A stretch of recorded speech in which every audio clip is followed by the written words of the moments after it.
Everybody good? We're live. We ready? Yes. This meeting of the Margate Planning Board is called to order. Please rise for the flag salute.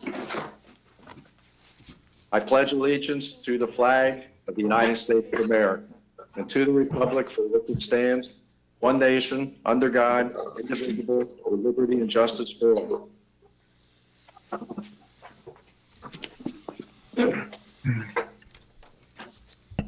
This electronic meeting is being held in compliance with the Open Public Meetings Act, and all rules and procedures which govern a regular meeting shall govern this meeting as well. Our goal is to have this electronic meeting run smoothly and as close as normal to as a normal meeting as possible. By joining this meeting, you have agreed to allow your activity to become part of a public record. The platform will be muted only during portions of the meeting where there is no public comment. During the public comment portions of the meeting, please mute yourself when not speaking so as to give other participants their right to be heard and to keep a proper record of the proceedings. Public meeting. This is to the public. If you want to speak, you must first state your name and ask to be recognized by me. Once recognized, you may make your comments in accordance with the public decorum protocols. Only one meeting attendee or member of the public may speak at a time, and only after stating your name and being recognized by me. Remember, when not speaking, place your devices on mute so you do not interrupt another speaker of the public meeting. Please remember to speak clearly to limit background noise. Please isolate yourself as much as possible to ensure there is no no unnecessary background audio coming through your device. If there is excess audio coming through your device, or if you fail to observe public decorum protocols, the host shall identify such and your device may be muted to assure there is no disruptions to our business. Please be advised that the board reserves the right to disconnect any member of the public who does not observe proper rules of order. Lastly, your patience and cooperation is greatly appreciated. This is a new platform for most of us in attendance. We thank you in advance for your cooperation. Roll call, please. Tom Collins. Here. Clem Wozleski. Rich Patterson. Here. Michael Cristaldi. Jim Galantino. Here. Margaret Gubernalti. Here. Craig Palmisano.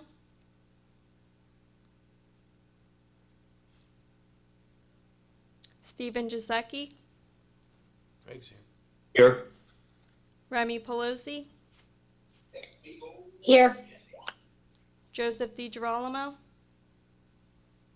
Here. Ron Gruppo. Here. Michael Richmond. Here. Fred, has Craig not joined the meeting? Can you hear me now? Okay. There you go. That was Craig. Craig Palmisano. That was Craig. I was cut off somehow. Okay. I mean, Okay. And Rich, it's Leo. Just for the record, this is our first virtual meeting. The state DCA put out some guidelines to follow. They started these guidelines with basically saying how long boards have to act on applications. We are under some deadlines when an applicant files an application to act on it. We've given the applicants the opportunity to wait until we're back to normal or we're back to live meetings. So anyone going forward tonight has chosen to do so in this virtual meeting, and from our end, we are following the guidelines that have been put out by the DCA pretty much to a T. So I just wanted to put that on the record. Okay, I need to ask for a couple motions, and because of the electronic format, I think we need a roll call vote. So I'd like to hear a motion for approval of minutes of the meeting of February 27th, 2020. I'll make that motion. This is Tom. I'll second. Jim Galantino.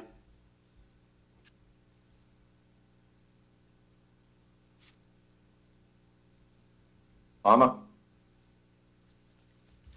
And just note, if we're doing a roll call vote, if you weren't here last meeting, you can't vote to approve the minutes.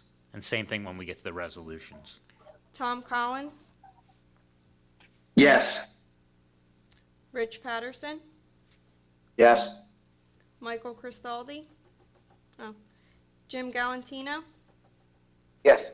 Margaret Gubernolti, I was not present last meeting. Craig Palmisano,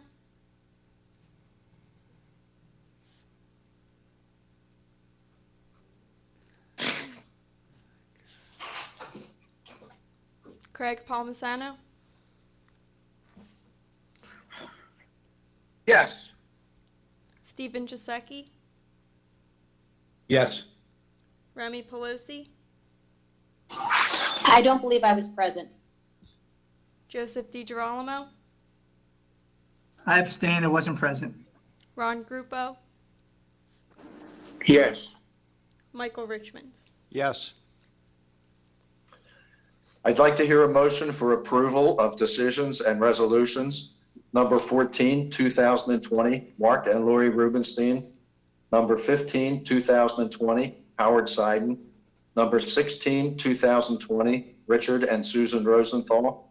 Number 17, 2020, Alyssa Lapidus. Number 18, 2020, Alan Gornberg. Number 19, 2020, Krebitz Family LP. Number 20, 2020, Steve Baglivo. I'll make the motion. I'll make that motion. I'll second. And on these, again, if we're going to do a roll call, if you weren't here, we'll just count you as not here, you can't vote. Or if you did not participate for a conflict or because you were possibly an alternate on that application, you technically can't vote. So we can't go through each one separately. We'll be here forever, but I'll just note that at the beginning. Tom Collins, Yes. Rich Patterson, Yes. Jim Galantino, Yes. Craig Palmisano, Yes. Stephen Giesecke, Yes. Remy Pelosi, Not present. Ron Grupo, Yes. Michael Richmond. Yes. Ready for the cases, Leo? Yes.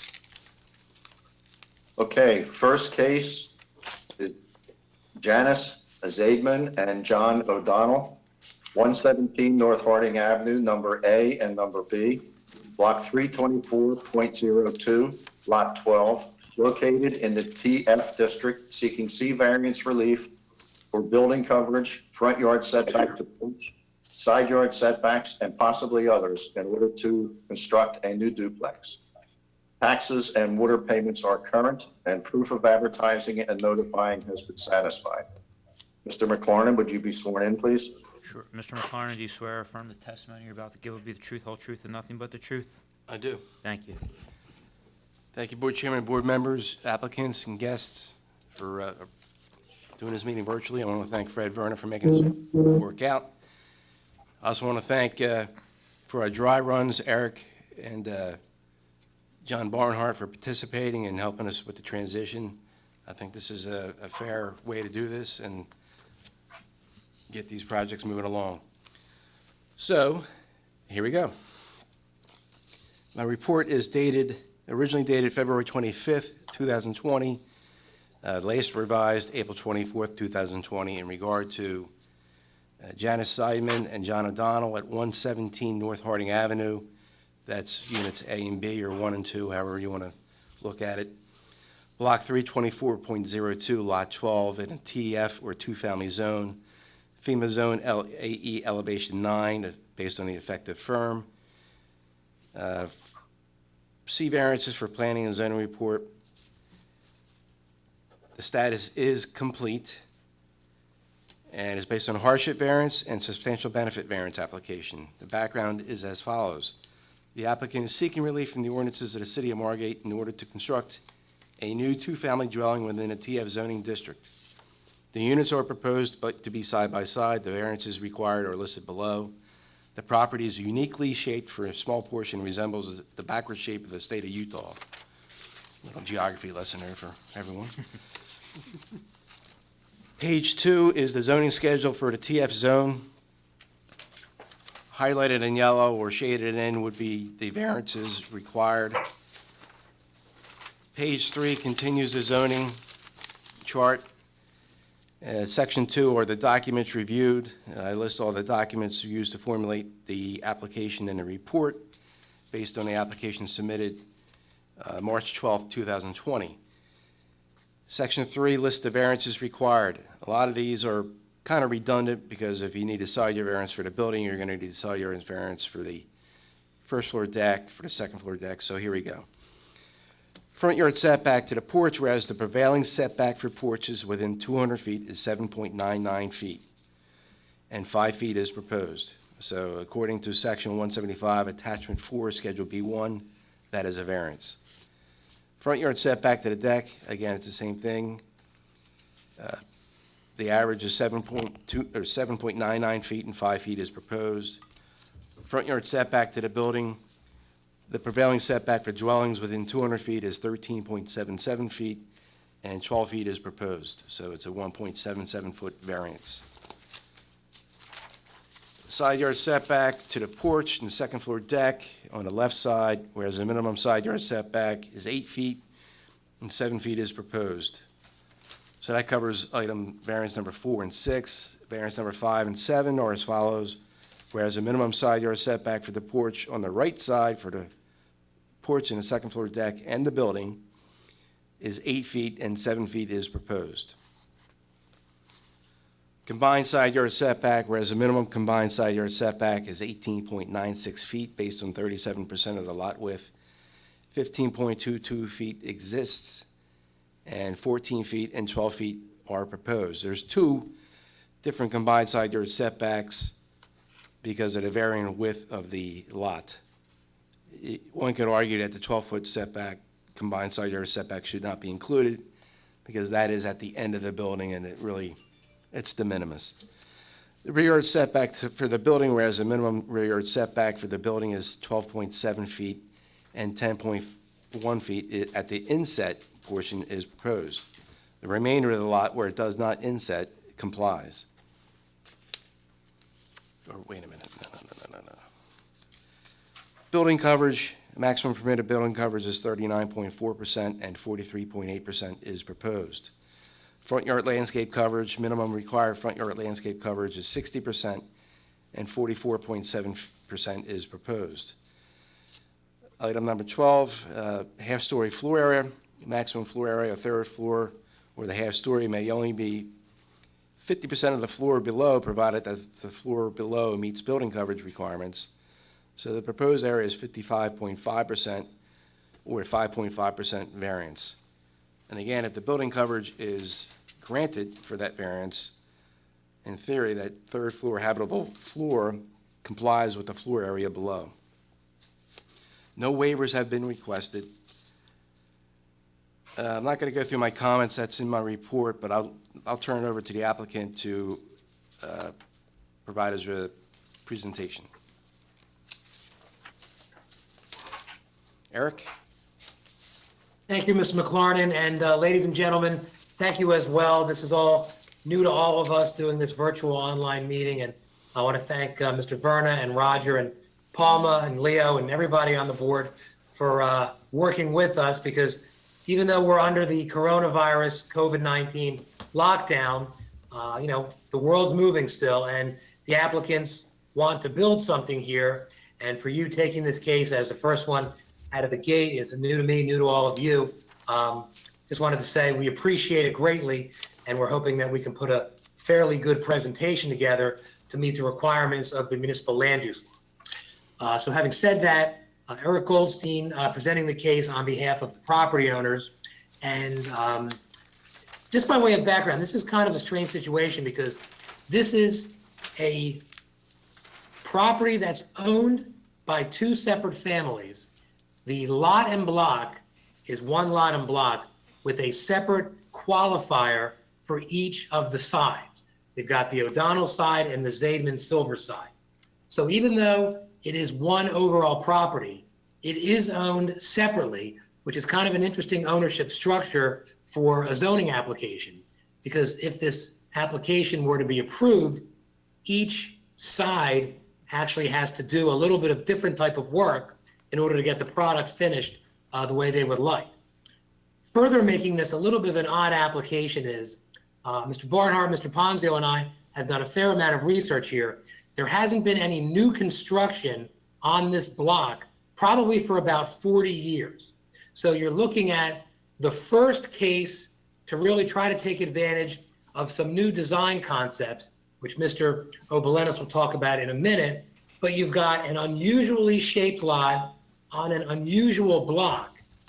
The reason for this Utah shape in the back, as Roger called it, which is very accurate, there's actually a very small house kind of plunked down between the two corner houses on the side of the Bayside house from the Zaidman and O'Donnell house and the other corner. So we're dealing with a hardship on the lot and kind of an irregular shape brought to us because that house was plopped down there.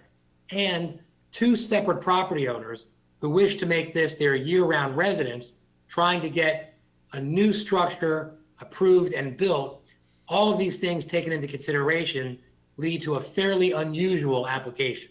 So by way of background, I think that kind of covers what we've been discussing for the past few months. More importantly, even though they're my clients, I do want to give a lot of credit to the O'Donnells and the Zaidman side, because initially they had a plan that was submitted, which was probably a little bit more aggressive by way of the variances than what you have in front of you now.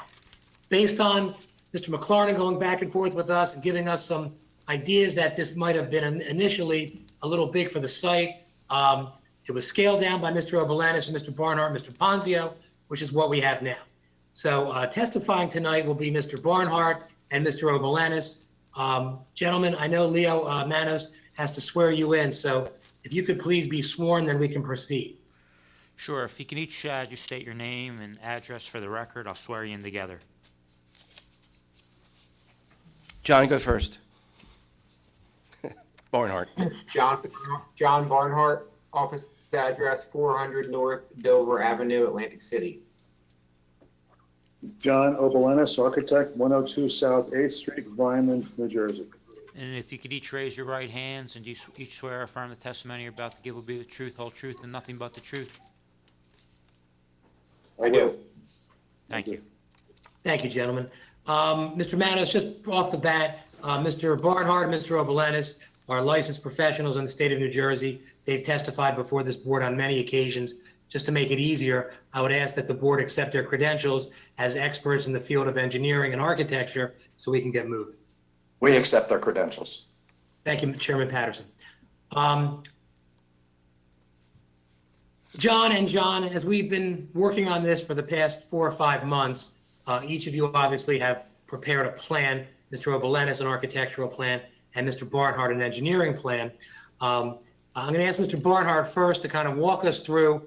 We know that we need some variances here, but based upon the low base flood elevation of the property and the constraints not only of this Utah shape, but also of the lack of development on Harding Avenue, we're kind of bound by what we're referring to, Mr. McLaren actually referenced it as well, a kind of government housing look as you go down this block on Harding. And we're attempting to do something a little bit unique to change the look, at least of this one house, to try to add some architectural flair, but also to raise the house out of harm's way so there won't be any more flood risk associated with it, and to give the O'Donnell and Zaidman families the opportunity to really put together a nice plan for the block. So John Barnhart, I'll ask you to, if you don't mind, to kind of walk us through what we've planned, and I'll turn it over to Mr. Obelenis to walk us through the architecture, and we'll address the variances therein. Sure. Thanks, Eric. Fred, can you get access to control the screen?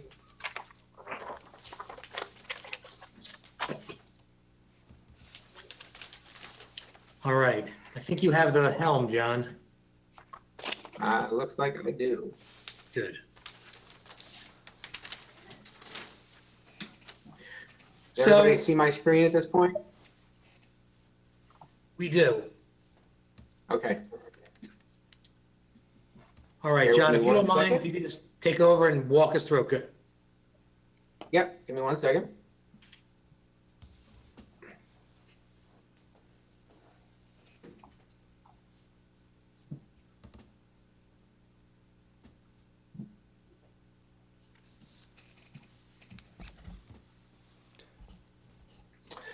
Okay, John, So, it's as I Roger, real pointed out- quick. John, all these exhibits that you've shown, they were part of the original application, right? There's nothing new, nothing nobody has not seen before. that is That's correct. correct. Any, Okay. any exhibit that or any plan that I'm going to put on the screen, for everybody to view this evening, was already submitted as part of the application. Just using it so the board members, can see, as I may be using the on-screen pointer to point to things and explain things. Okay, with that representation, I But don't there, think well, we need to I'm not- label any. I'm not introducing any new exhibits this evening, Okay. Perfect. okay?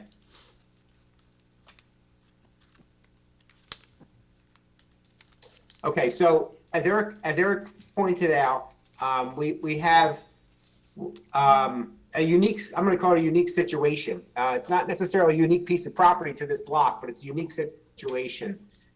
The city of Margate, since I've been working in it for about 25 years, has redeveloped in all types of capacities, in all different areas, from the oceanfront to the Bay District to the restaurant row. It's a very, very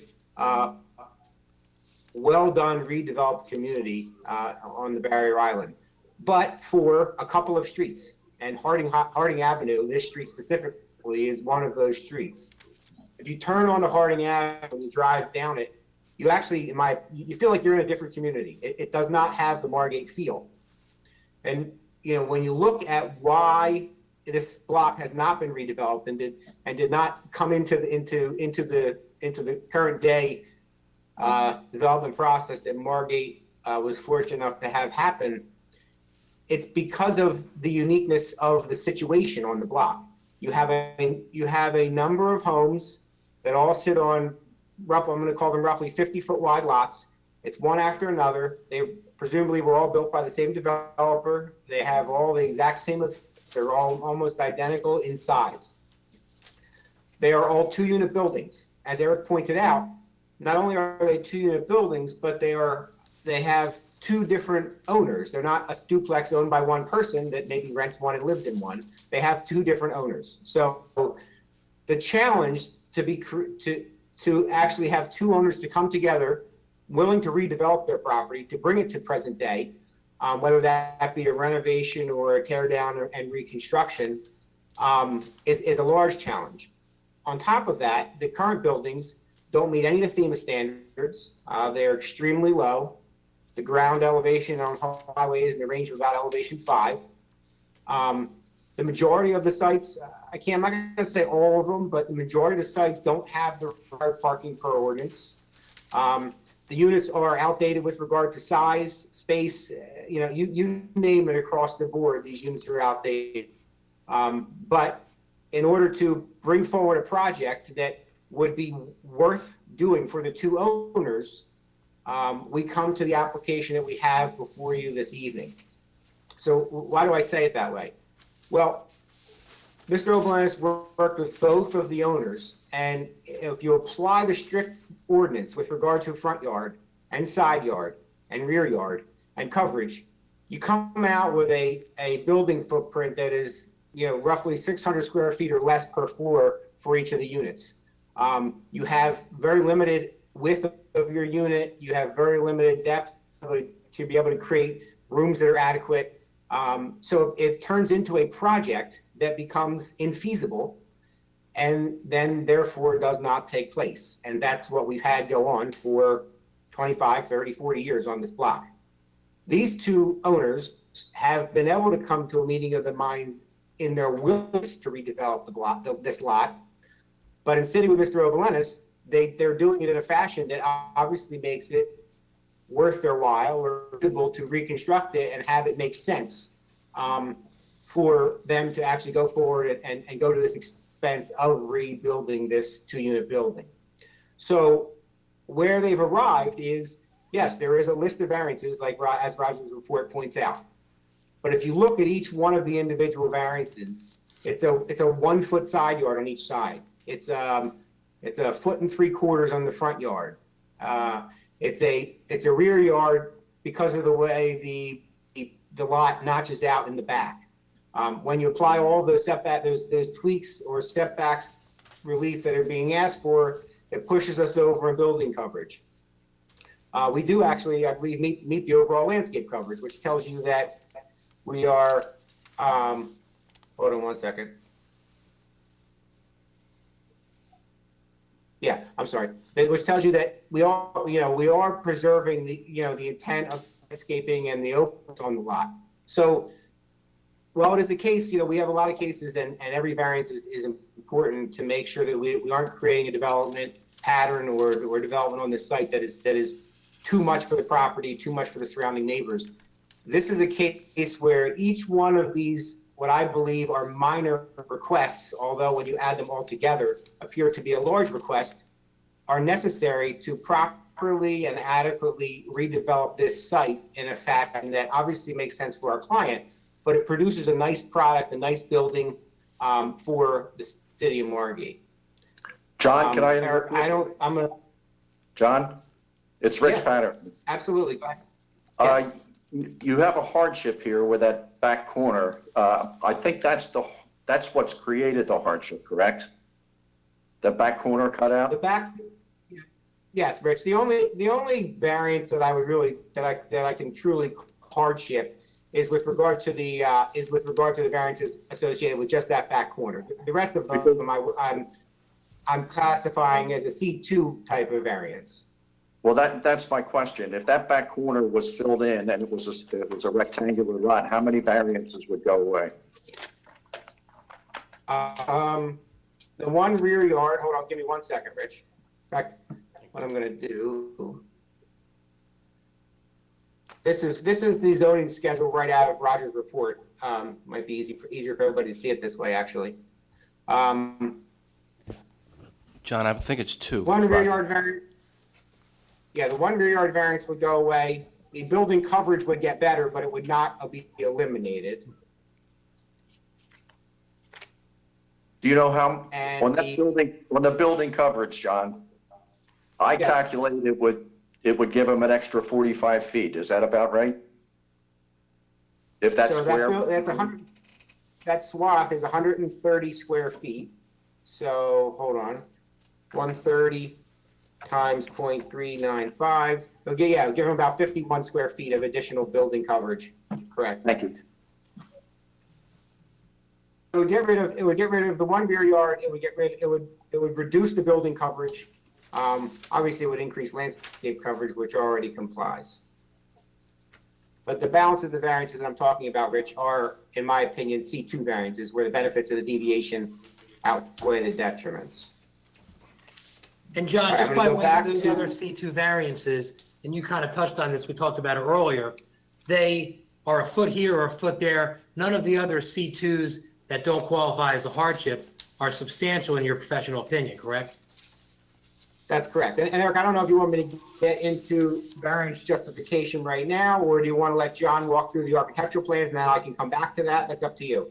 You're on now. Why don't you just do it now and make it easier so you don't have to flip-flop back and forth? Oh, so when I opened the discussion with regard to, this is a unique situation for the city of Margate.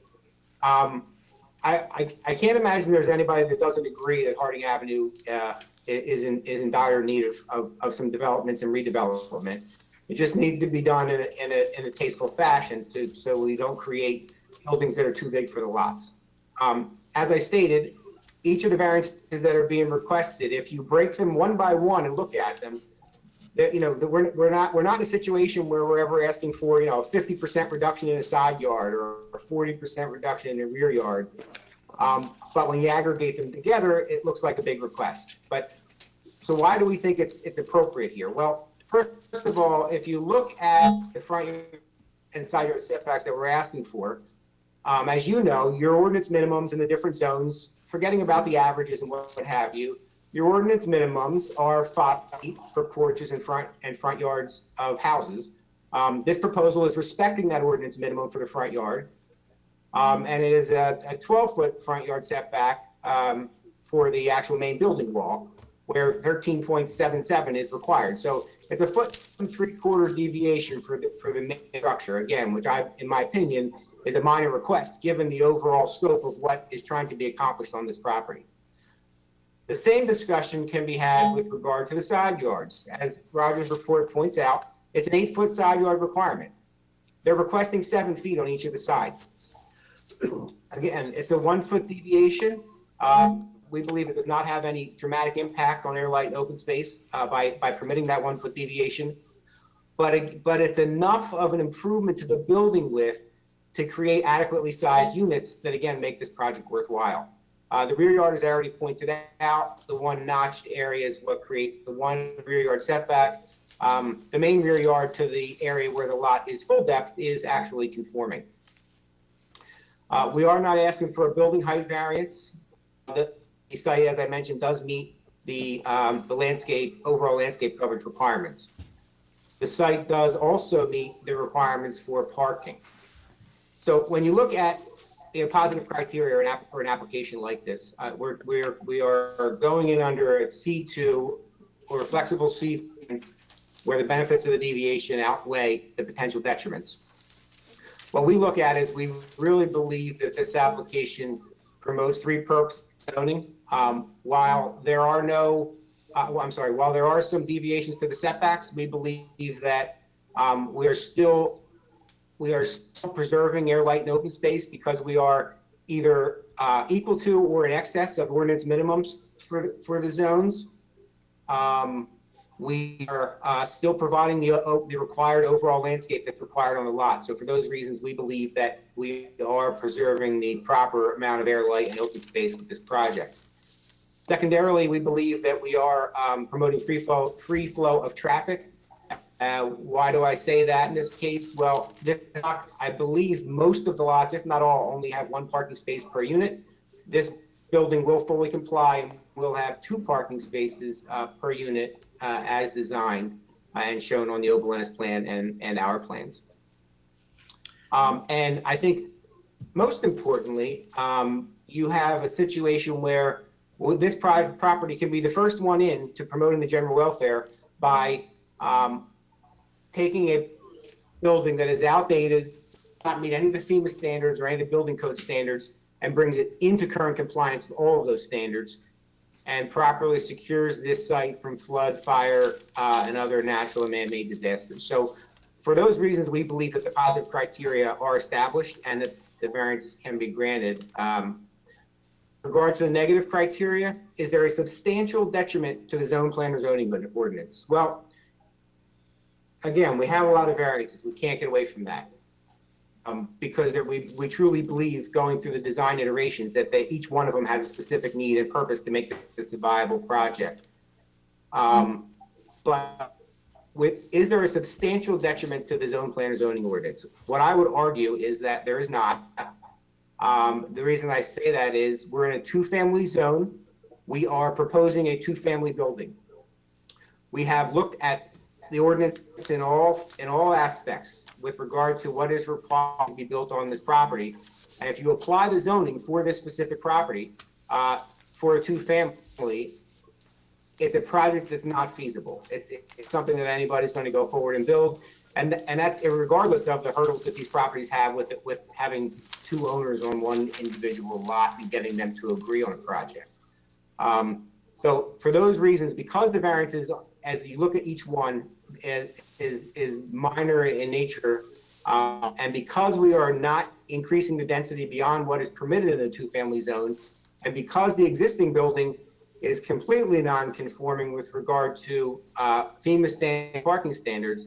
And because this creates a much greater aesthetic appeal for this specific piece of property, we believe that there is no substantial detriment to the zone plan or zoning ordinance. With regard to any substantial detriment, with regard to substantial detriment to the public good, which is the second prong of the negative criteria, again, I would argue this is, in my opinion, only a benefit to this neighborhood. This is the type of project we would, from a planning perspective, would hope people would look at and say, wow, I could do that with my property. That is very well done. It's appropriately sized the lot. Let's get together with the other owner on my property and let's redevelop this, our site. And the end goal is redevelopment of Harding Avenue and the other couple of blocks that have this, what I call non-Margate feel. The community is absolutely beautiful. Everybody wants to live there. Everybody wants to come there. But when you turn down these streets, it's not Margate. And hopefully projects like this will bring those blocks into, into what we all know and love as the city of Margate. John, thank you very much. Before we go to Mr. Obelenis, do the board members have questions for Mr. Barnhart?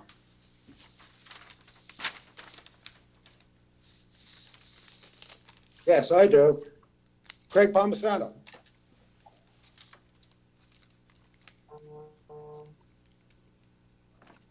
Can you hear me? I can hear you, Craig. Oh, okay. From Mr. Obelenis, actually. This proposal, have you tried to change the driveway configuration at all? Like in the center of the buildings?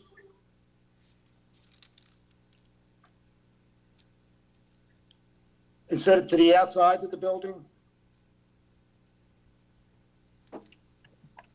Okay, I'll answer that.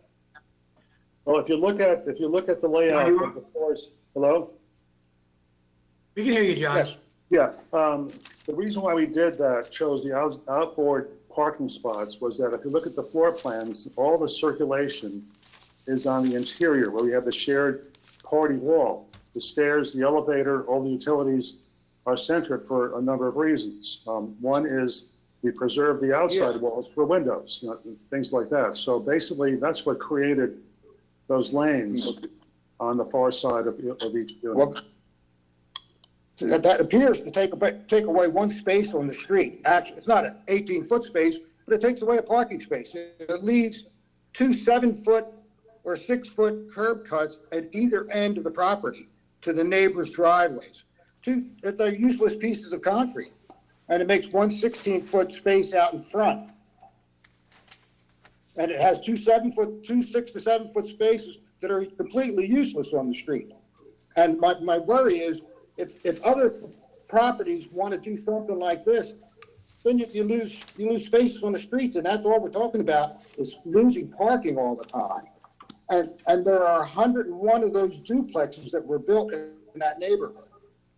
That's 200 families there that live in that neighborhood. And on this block that we're talking about on Harding Avenue, there's 10 buildings with 2 families in each building. That's 20 families with 2 bedrooms each. That's 40 bedrooms. And I'm worried about something like this. If you put 8 bedrooms on each property, it just seems like an awful lot. 8 bedrooms on one property, and every other property has 4 bedrooms. That's all I have to say on that. But I'm concerned about the front parking. That's one of my major concerns. Yeah, okay. So that, John Barnhart, who wants to take this? Say that again, I missed that.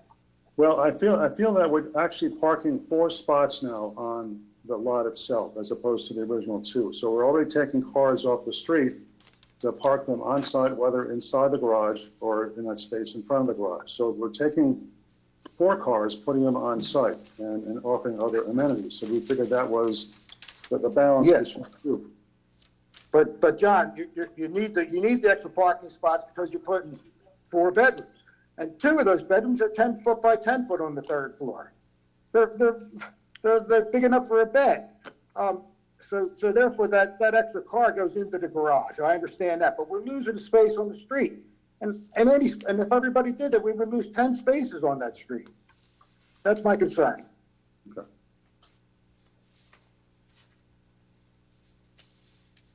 Any other board members, questions for Mr. Barnhart? Because then we'll put Mr. Obelenis on to testify about the design.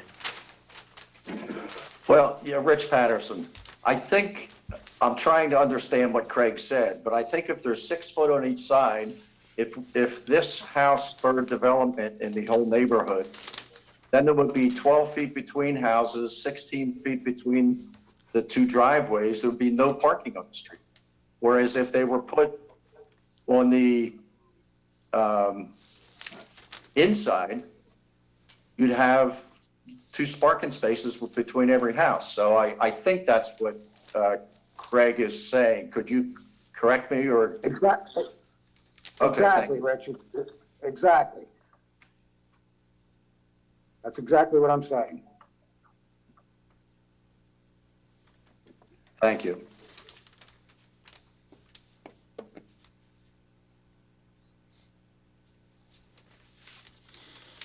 Any other questions of John from the board? We move on, Aaron. Okay, John O., can you walk us through your design and maybe discuss the parking a little bit? And while you're doing that, I'm going to take a look at some numbers here. Maybe we can come back to this parking issue when you're done. Thank you. So I'm going to start with the ground floor and talk about not only the parking, but extra storage. A new feature we're using a lot in Margate, it seems, is in the rear yard. I know for this block, those are very precious spaces.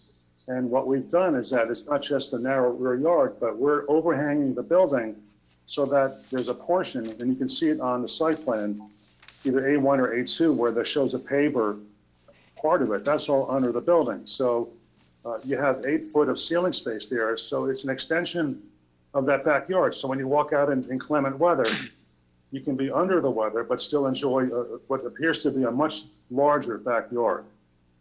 The other thing is that by parking under the house, we're putting 2 cars in the garage and 2 cars in front, is that we have a 7 foot side yard setback, which is no longer a parking strip, but all landscaping on both sides, left side and right side, pure landscaping from the front to the rear yard. So we've taken away those concrete driveways, those concrete strips, and dedicated that to greenery and stuff between presumably neighbors. We also have, the rear yard is usable. Maybe there's no need for a shed back there. Of course, up to the clients, but we're offering ample storage at that ground floor space. So, all the greenery around the building will be dedicated for green, perhaps a small pool or something. I thought that was a nice way to present this building. The general idea is to do the left and right-hand sides rather than a top and bottom condominium. I've had personal experience living in Wilson Avenue, 203 North Wilson, with a newborn, and we lived on the 2nd floor. Our neighbors on the first floor below us were pretty ugly, and it was almost a frightening situation with noise transmission, smell of pot smoke, et cetera, et cetera. I won't go on too much, but the idea was that working on the left and right side with the party wall down the middle, it afforded a number of things like privacy, protection, soundproofing, et cetera.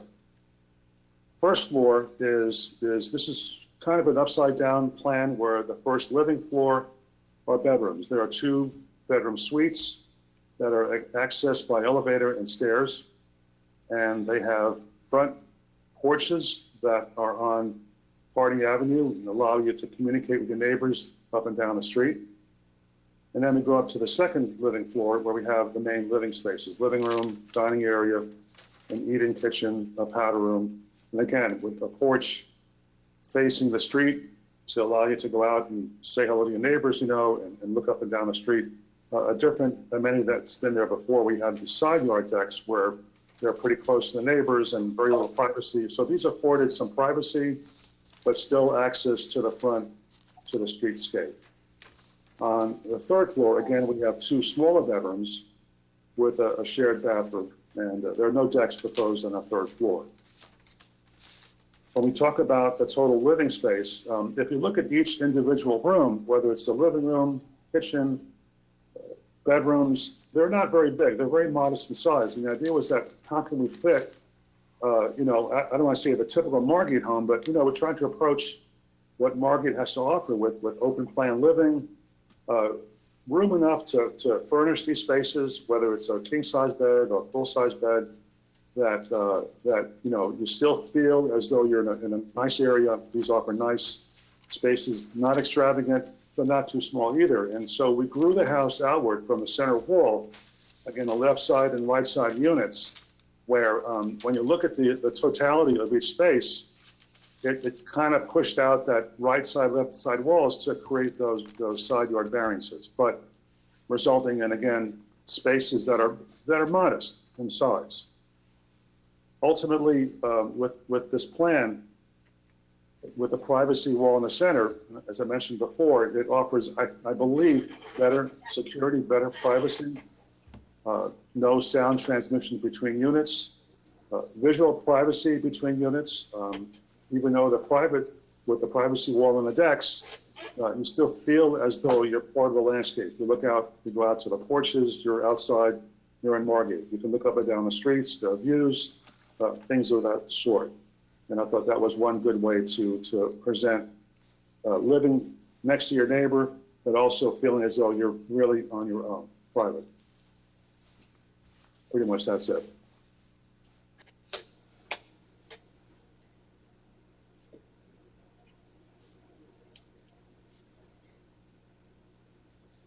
That completes my part of the presentation. Okay, thank you, Mr. Obelenis. I would ask, I suppose, the board if they have questions for John O. before we continue.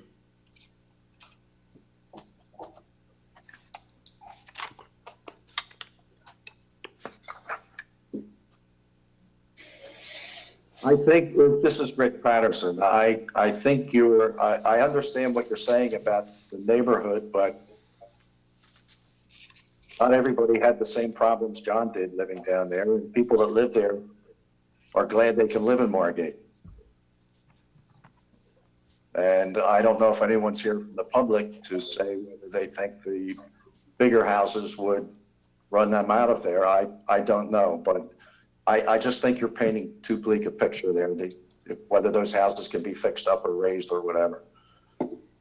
Well, look, respectfully, they probably can be fixed up. I'm not sure they will be raised because Sandy was going on 8 years this year and none of them have been. So clearly it could occur, but perhaps the fact that it's not occurred yet is indicative of. It hasn't occurred. Eric,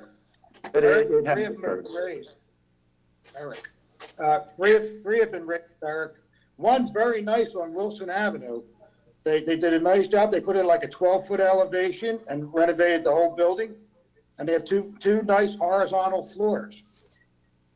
And so two have been torn down and built as single-family homes that I know of, and three were raised on Wilson.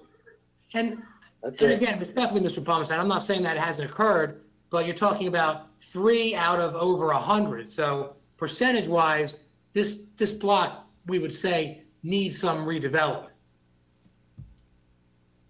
Yes, I agree with you. Hi, it's Margaret. Can I say something? Yes, Margaret, you're recognized. Thank you. I might be throwing a monkey wrench in here. Tell me if I'm wrong. I'm thinking that nothing new can be built here right now because of the ban, correct? No new construction. So I'm thinking that this property couldn't be built conceivably until September, torn down in September. Well, I'd like to see that area redeveloped. Is there any way we could conduct a study in that time and maybe change the 2-family zone in that area so we can see a future there? I don't think that's something that we should be discussing right now. Okay, I mean, I said I might be throwing a monkey wrench in there, but I don't see this property being torn down probably until September, so we have time. I understand, But, but you're okay, throwing that something was in my that monkey you- wrench. All right, Eric? Well, one of the issues that the two owners have, and I understand what was just discussed, they're funded, at least now, with two separate banks who have a construction plan in place. So although this potentially could be the impetus of new construction occurring in the future, for this particular project, they've got a plan one way or the other, which is dependent upon other outside factors, such as funding, such as potentially whatever happens with COVID-19 lockdown and then being let out of our homes. And although Margaret said it's correct that technically new construction can't begin, probably by the time the project was more underway and the governor perhaps has released us back to work, they'd be ready to do something as soon as the demolition moratorium was over in September. So yeah, that's a great idea. It just doesn't necessarily apply perfectly to this situation. This is kind of like capturing lightning in a bottle, unfortunately.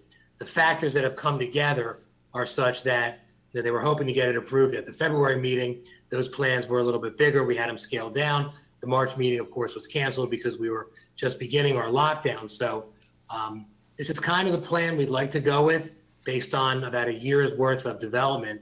And even though there are comments clearly that can make it different or maybe in some people's minds better, this plan based upon Mr. Barnard, Mr. Ponzio, Mr. Oglenis, Mr. and Mrs. O'Donnell and the Zaidmans, kind of this plan is what we've come up with to present as it was amended in February and as it's presented now. We would submit that based on Mr. Barnard's testimony and Mr. Oglenis' testimony.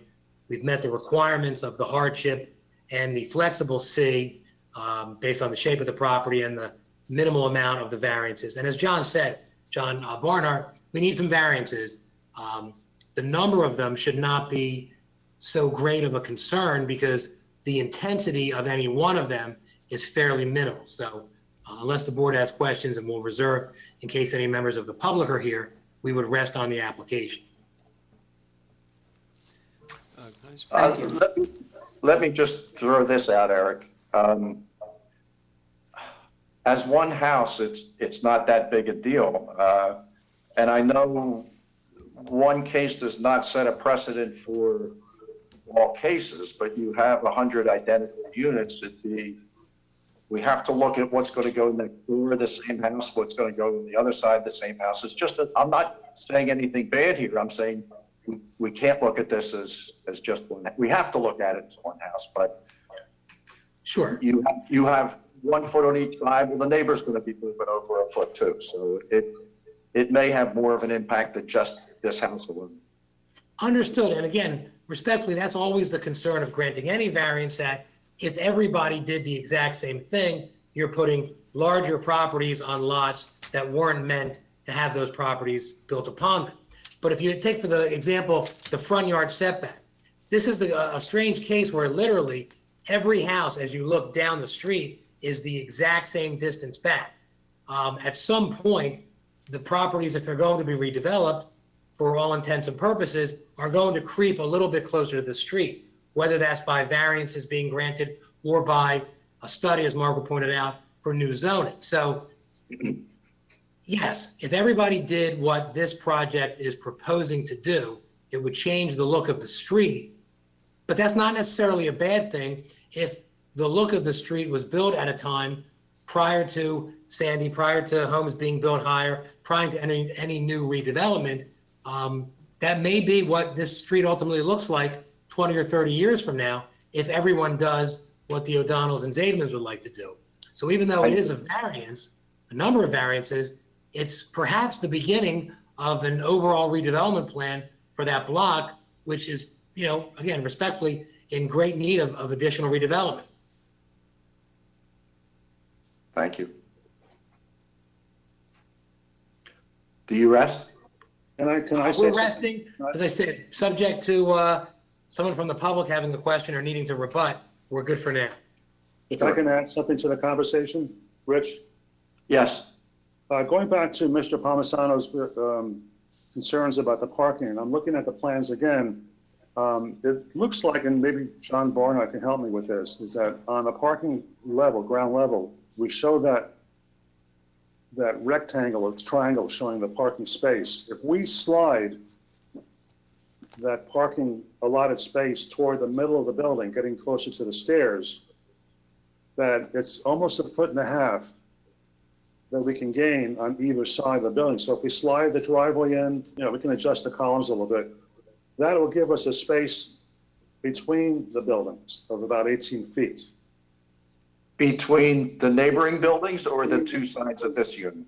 Well, our driveway, if we shift it over, let's say the right side, shift it over 1.5 feet, we have a 7-foot setback plus the column, and then we mimic that on the presumed other development. Say the other side's developed the same way, we can achieve, I believe, at least an 18-foot space on the left side and the right side, theoretically. That would help. John, that would only be if the other house next door is torn down also. Well, I don't know where, Correct? yeah, I don't know where their driveway. Because all driveways are up against the property lines. Okay, So the neighbor's driveway starts right at starts right to the right and the left of each property line. That's why you have a 7-foot piece of curb left, 6 to 7-foot piece of curb on each side of the property. Because the neighbors have everybody's driveways are side by side on all sides of the houses. Okay? Right. Yeah, no, I understand. So you only have 7 feet on each side. Well, we can achieve, I understand. Remember in our original conversation, what if everybody did the same plan? We have no parking on the street.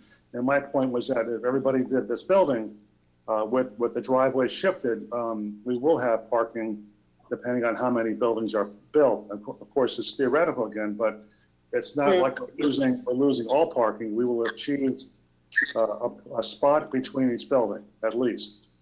You mean if you move the If I shifted the driveway toward the center of the building, then we can achieve that separation. How much, John? 1 foot, 1.5 feet? 1.5 feet. Then you have a 9-foot space till somebody tears a house down. Then you So have yes. 8 to 9 feet on each side of the house. Yes, we would have about. That's the problem. That's the problem I see. Moving the driveway just a little bit is not enough. You'd have to move them for one curb cut, like an 18-foot curb cut in the center of the building. So then you would have 16 feet on each side, no matter what the neighbors do. With two spaces in front, or 8 foot the neighbors do. You would have 2 spaces if you had one 17-foot.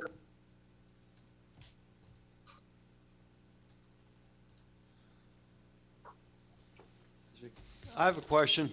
It's Mike Richmond. For the homeowners, how long have you lived at the property? We have to get them sworn in if they're going to speak. C. O'Donnell's 5 years. 5 years? Okay. Janice. They have to be sworn in. Mr. John, you have to be sworn in for Mr. Manos is going to swear you in. Sure. Just Mr. and Mrs. O'Donnell or whoever's going to speak, just state your name real quick and address for the record. John O'Donnell. Lana O'Donnell. And do you swear? 117 North New Apartment B, Unit B, Margate. Okay, and please raise your right hand. Do you each swear or affirm the testimony you're about to give will be the truth, whole truth, and nothing but the truth? Yes. Yes. Thank you. You may speak now. We have been here since 2015. Okay. When you bought the property, were you thinking down the road of, doing something like this, or? We always wanted to live here. We've been coming here since the 90s. And finally had an opportunity to purchase this property, and we hopped on it, took advantage of it. And over the course of a couple years, developed a good partnership, good relationship with our neighbors. And decided to, we both have, families, loved ones. I know Bob and Janice are probably expecting some grandkids soon. So we always wanted to find our way down here as a primary residence. And kids are already in school. We moved in here as a primary residence about before the lockdown. And, our intention is to live here permanently. This is Janice Silver on the other line. I have been there for 15 years. Hold a minute. Miss Whoever it is needs to be sworn in. Are you from the public or are you an owner? No, she's the other side owner. She's the other applicant. Oh, okay, well, she needs to be sworn in. Okay, Ms. Silver, just state your name and address for the record, and I'll get you sworn in. Janice Zaidman Silver, 117A Harding Avenue, Margate City, New Jersey. And please raise your right hand. Do you swear or affirm that the testimony you're about to give will be the truth, whole truth, and nothing but the truth? I do. Thank you. And you can speak now. Go Mr. ahead. Silver, you can speak now. I have owned the first floor unit for about 15 years. Love the street. It's just that we've outgrown the house with the 1 bathroom and the 2 bedrooms. So soon we're expecting grandchildren and we just need larger quarters. We love Margate. We love everything about the street.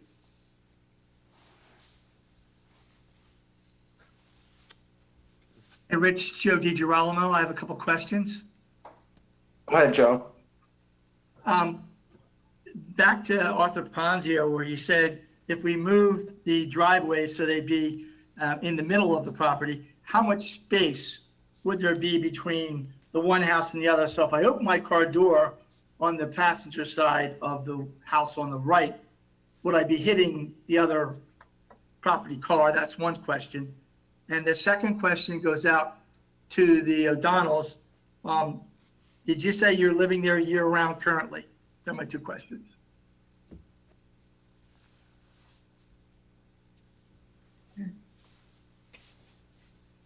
O'Donnell? Oh, yeah, we can go. Go ahead, O'Donnell, speak. So, yeah, this is John O'Donnell. We moved in here permanently right around the lockdown, about a little over a month and a half ago. Thank you. During that time. I'm sorry, go ahead. Yeah, during that time, we just decided to stay. We're not renewing our lease in Voorhees, New Jersey, and we're just going to move here permanently. And if you guys enable us to build here, we'll build.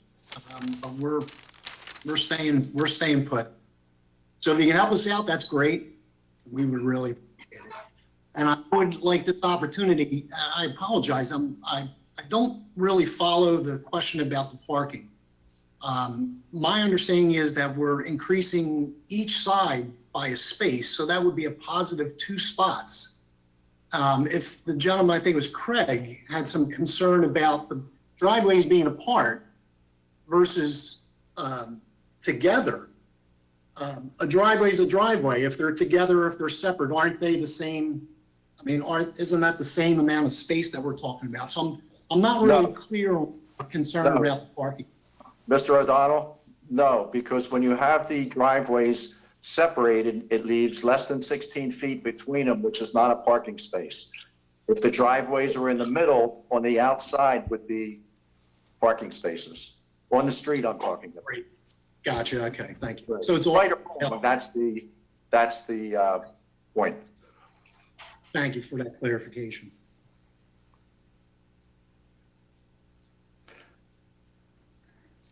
Eric?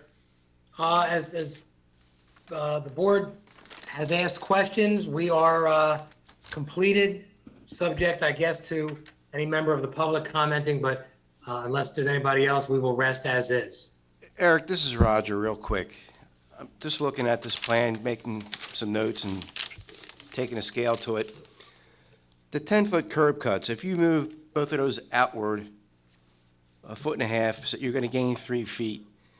You're not going to have 18 feet in between the driveways, but you're going to have something pretty darn close that will be a usable parking space. It's not going to be the traditional 20-foot parking space, but you can fit a car in a 14-foot space, 15-foot space, let alone an 18-foot space. So they would comply with parking. They would take DiGirolamo's question. That was a good question. You put these driveways together, it's not the same owner. You will have conflict with the doors opening and getting in and out of the car. But to Craig's point, if we can make that a usable space in between, I think that location is a better on-street parking space than relying on the development of the buildings around it. Because right now, you won't have a parking space on either side. So, and currently, you only really technically have one parking space there now on street. So if they can maintain that one on-street parking space between the driveways, I think you can make that work. Roger, I lived in one of those.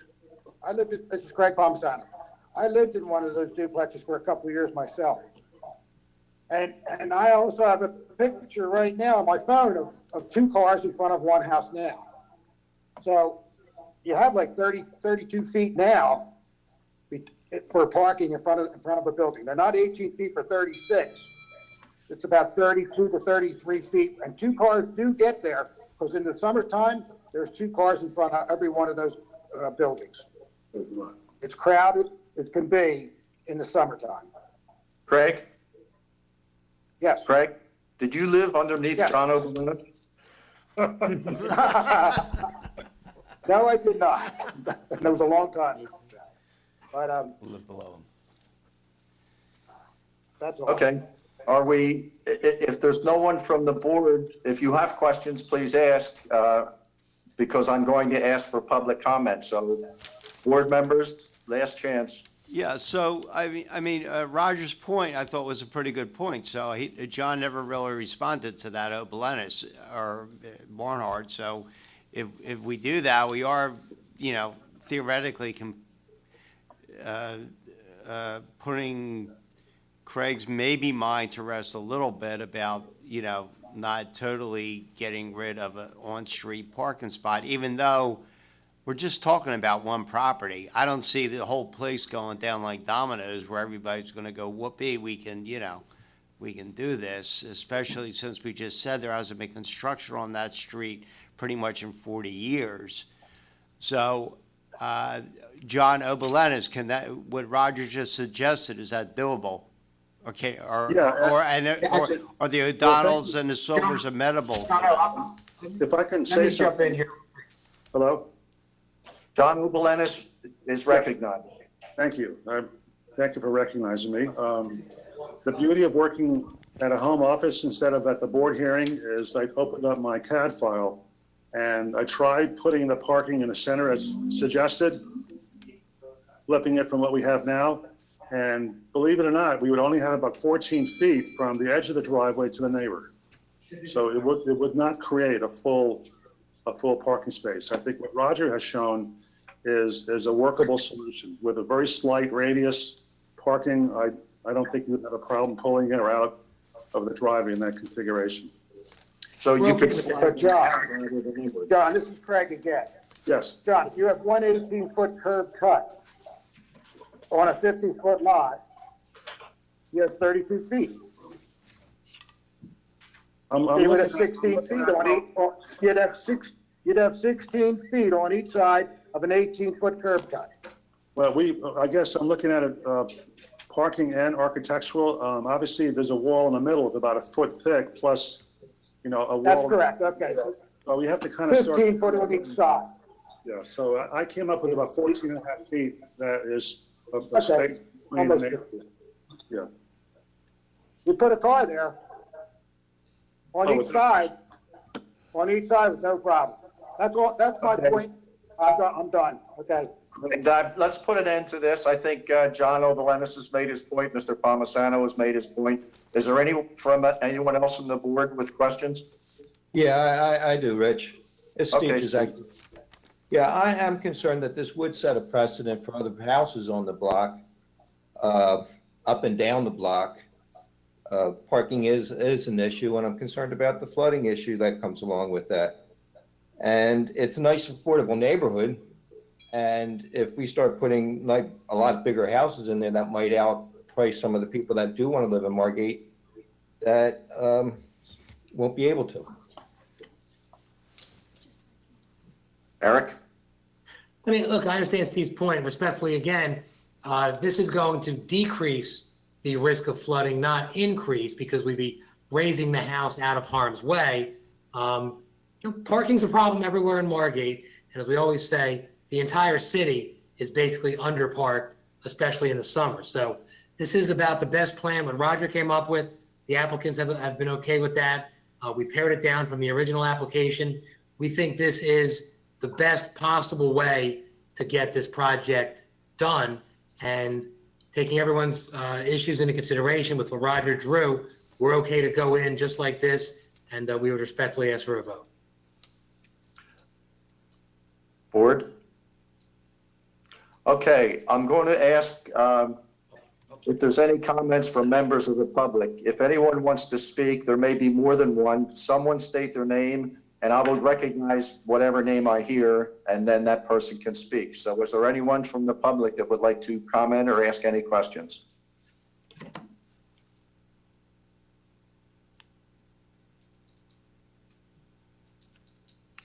Hearing none, I close the public portion.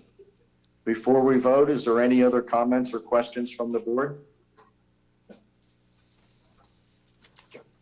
Leo, would you read a motion, please? Yes. Eric, are you proceeding as is, or are you doing anything with the driveways? We're proceeding as modified by Roger, as the plan is shown on the computer screen now. Okay, you're gonna moving them about what, 1.5 feet out on each side, the driveways? That looks about correct. Oh, yes. I see what you're saying. Okay, I see it drawn on there. Okay. Someone needs to make a motion for C variance relief for the following variances: a front yard setback to the porch and a front yard setback to the deck. They're separate variances. Where the 5 feet, where 7.99 feet is the required prevailing setback, a front yard setback to the building of 12 feet, where 13.77 feet is the required prevailing setback. Side yard setbacks. There's a side yard setback to the porch and the second floor deck on the left side, as well as the building on the left side, of 7 feet where 8 feet is required. There's the same variances on the right side, a side yard setback to the porch and the second floor deck, and a side yard setback to the building of 7 feet where 8 feet is required. There's a combined side yard setback of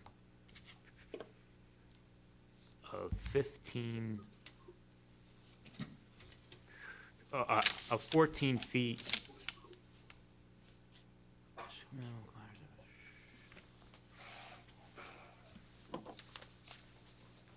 Okay, I'm sorry. The combined side yard setbacks, they're proposing 14 feet and 12 feet because of the indentation in the property, and the requirements would be 18.96 feet and 15.22 feet respectively. There's a rear yard setback where they would comply with 12.7 feet if to the main rear yard, but if to the inset, they're proposing 9.06 feet where 10.1 feet is proposed, and that's just that inset. A building coverage variance of 43.8% where 39.4% is the permitted maximum, and a front yard landscaping coverage variance of 44.7% where 60% is required.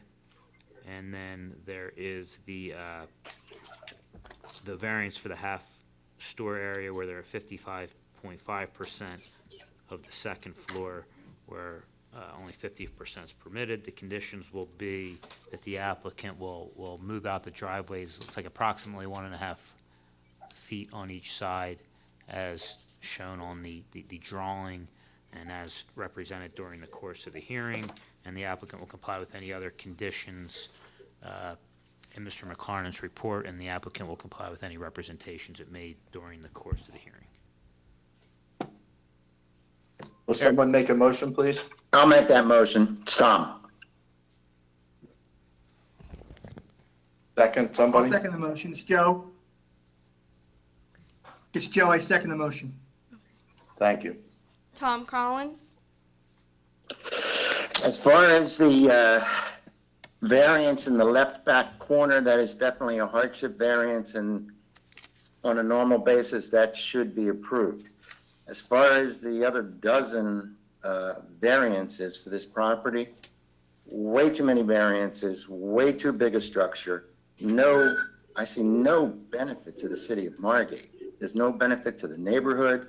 There's no benefit to the township. You're looking at, if everybody turned around and did this, which is could, our water, our sewer, our resource, city services are just going to be overwhelmed. We're not equipped for that. This is built for what it's built for, and it's been that way for a long time. I can't see this project in this location. It's just too aggressive. It's not really good for the neighborhood. You're not going to get parking in the front. You're going to have people in a 16 or 15-foot space parking over the driveway. The police are going to be called. We're just creating a nuisance, and it's just not right for this neighborhood. Another neighborhood might be beautiful. It was a nice presentation by John, Eric, and guys, but it's just not what I would consider a good deal. So I vote no. Rich Patterson, How did Tom vote? No. No. Well, like Tom said, I'm trying to ignore the back corner. If the back corner was filled in as a square, you'd have an extra 50 feet. I'd have no problem with that. I have no problem with the setbacks because of that. I think that is a hardship.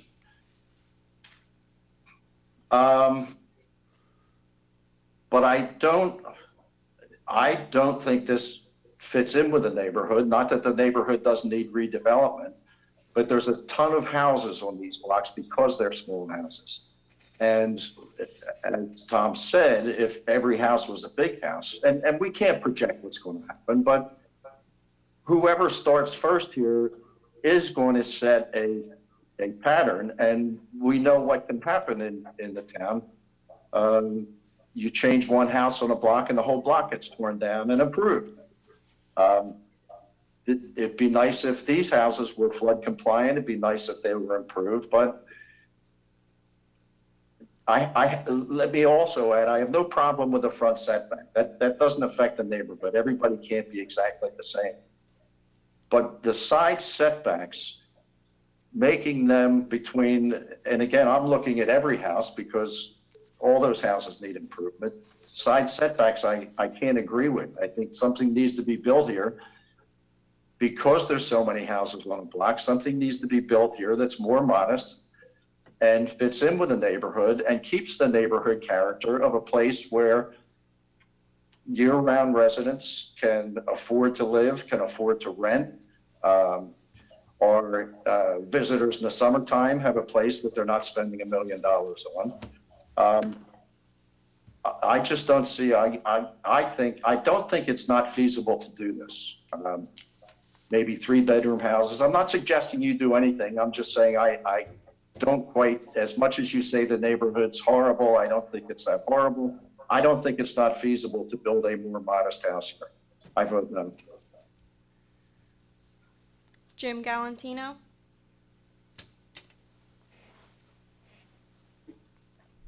Jim Galantino, Tough call. I mean,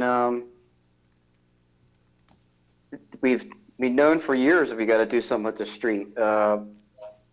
Usually those houses turn from duplex to single family, and nothing really has come along that would really tickle anybody to redesign the zone. But they are small postage stamp lots. I agree with Tom and Rich. It's just too massive a house. I it's been tough. I've been trying to find an argument for it, and I can't. So I vote no. Margaret Gubernalty,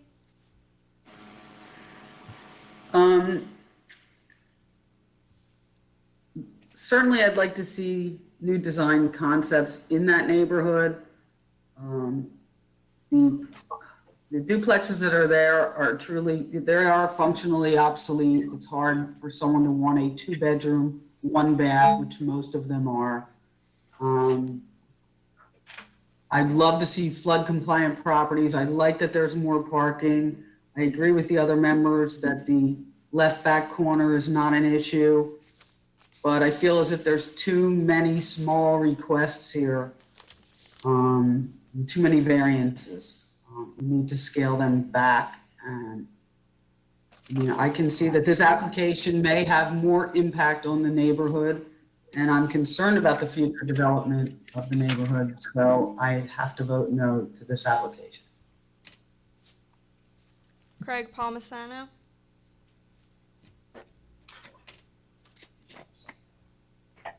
I'm in agreement with the other board members on what they've stated.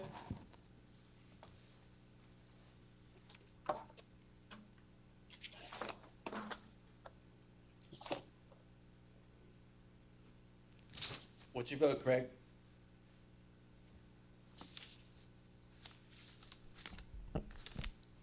sounds like it cut out.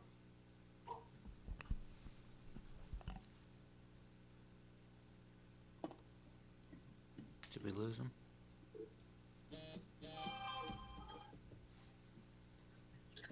Inundate the area with cars and too many people. I have to vote no on this one. Sorry. Remy Pelosi,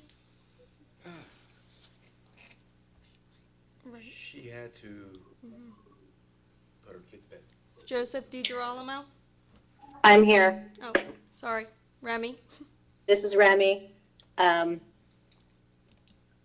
concur with the other board members. I like the design, but I think it's just a little too big to put 8 bedrooms where there were 4. So I vote no. Michael Richmond. There's a lot of variances. I think that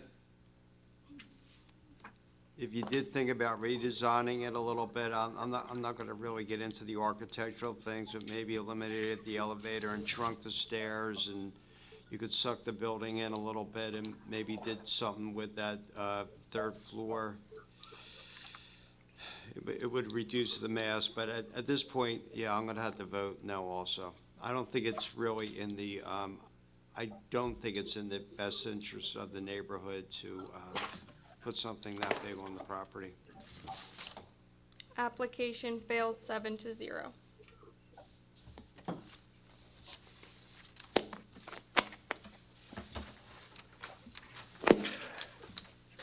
The next case is Walter and Molly Skilton, 9515 Winchester Avenue, Unit A, Block 329, Lot 52.01.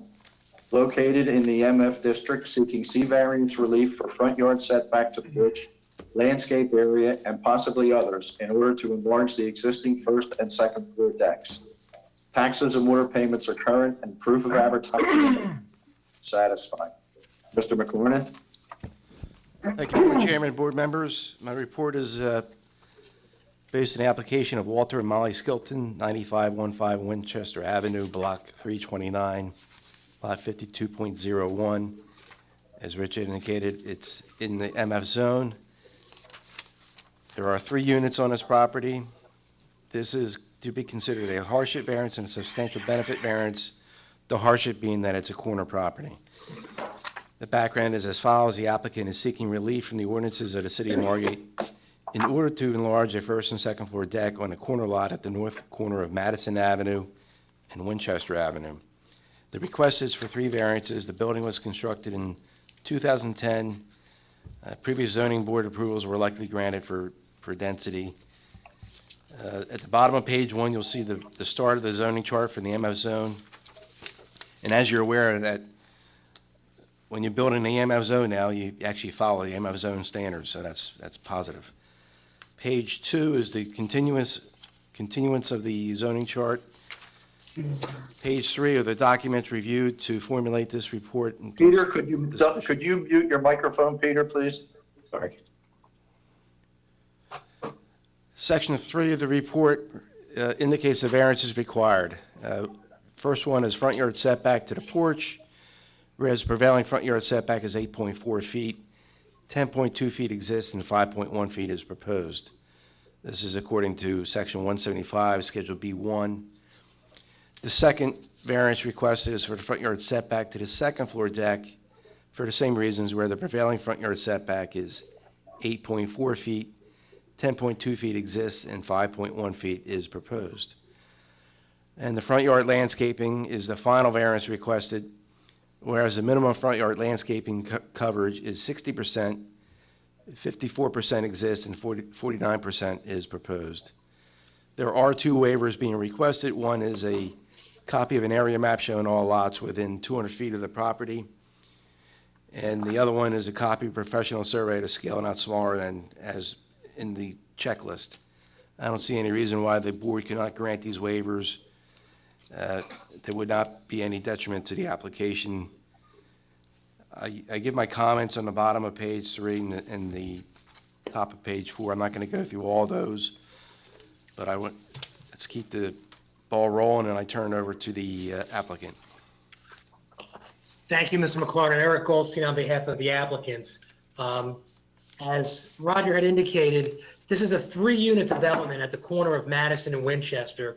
It's known as the Mad Win condominium. So the 2 units that face Winchester were before the board a few years ago, needed the same exact variances. The unit owners, the Skiltons, did not own their unit at that time. So at the time the first 2 went in, the other 3rd unit owner just chose not to go for the variance. I don't think they had the money to do the porch improvements. So Mr. Weiss designed what's built now, very tasteful, 5-foot expansion of what was there. And in the report that Roger prepared, the picture is the old picture prior to the new decks being built out from the house. So on the Winchester side, the decks are actually 5 feet towards the street, more so than are shown in this picture. Pete basically took the exact same proposed layout of the old 2 decks, did this on the Madison side, and we're seeking to kind of make the property more uniform now. All 3 properties will have 2 decks, a lower level and an upper level, that will be 5 feet bigger than they were originally prepared. Pete, I can see, is on the line. John Barnhart's on the line. John was previously sworn. Pete has not been sworn, so I would ask him to unmute his microphone. And Mr. Manis, you can swear him in to give the testimony. Sure. Mr. Weiss, just state your name and address for the record. Peter Weiss, 101 North Washington Avenue, Margate. And John, just real quick, since it's a new application. John Barnhart, 400 North Dover Avenue, Atlantic City. And do each swear, please raise your right hand. Do each swear or affirm the testimony you're about to give will be the truth, whole truth, and nothing but the truth? I do. I do. Thank you. Mr. Manos, Mr. Patterson, both Mr. Weiss and Mr. Barnhart, professionals in the state of New Jersey. They've appeared before this board on many occasions. I would ask that their credentials be accepted as experts in the field of architecture and engineering, respectfully. We accept their credentials. Okay. So, without oversimplifying it, the Skiltons just want to do what the board allowed the other 2 owners to do a few years ago. They've been owners of the property for just a short time, and there are a couple of variances because we're coming out from the existing already built smaller decks, which are about 3 feet wide. They want to expand to about 8 feet wide. John and Pete can talk about the design in general, but this board has heard this application a few years ago, almost exactly as I'm going to present it. So in essence, the purposes of making the decks bigger, more space for each deck.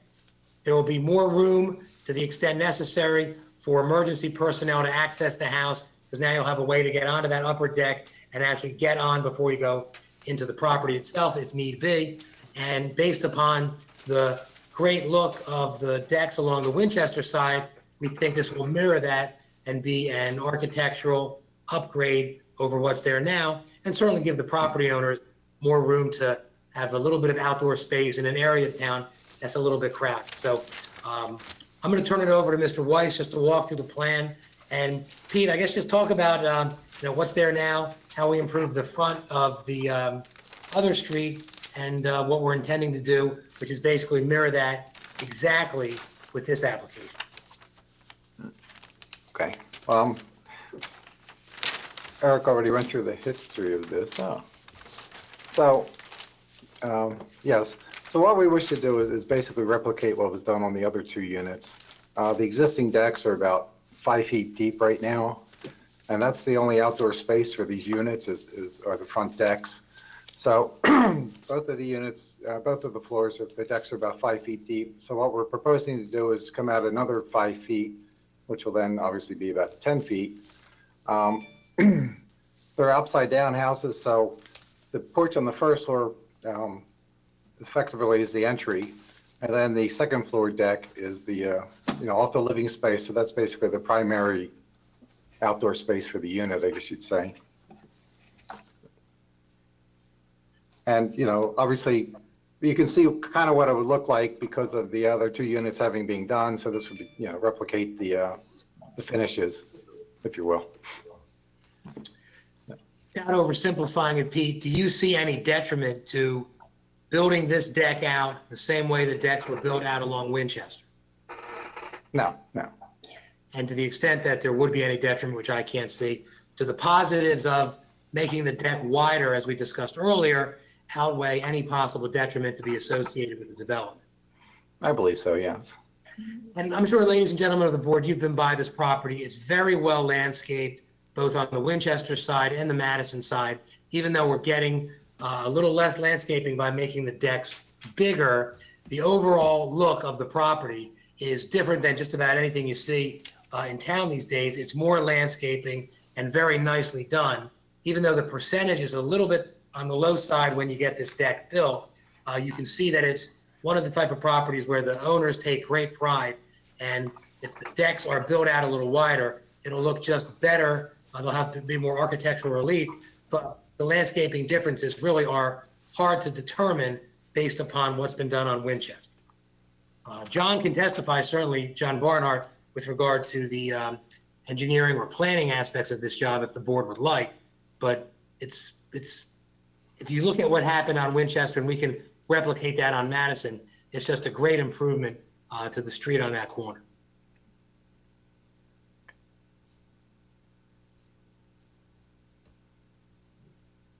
Okay.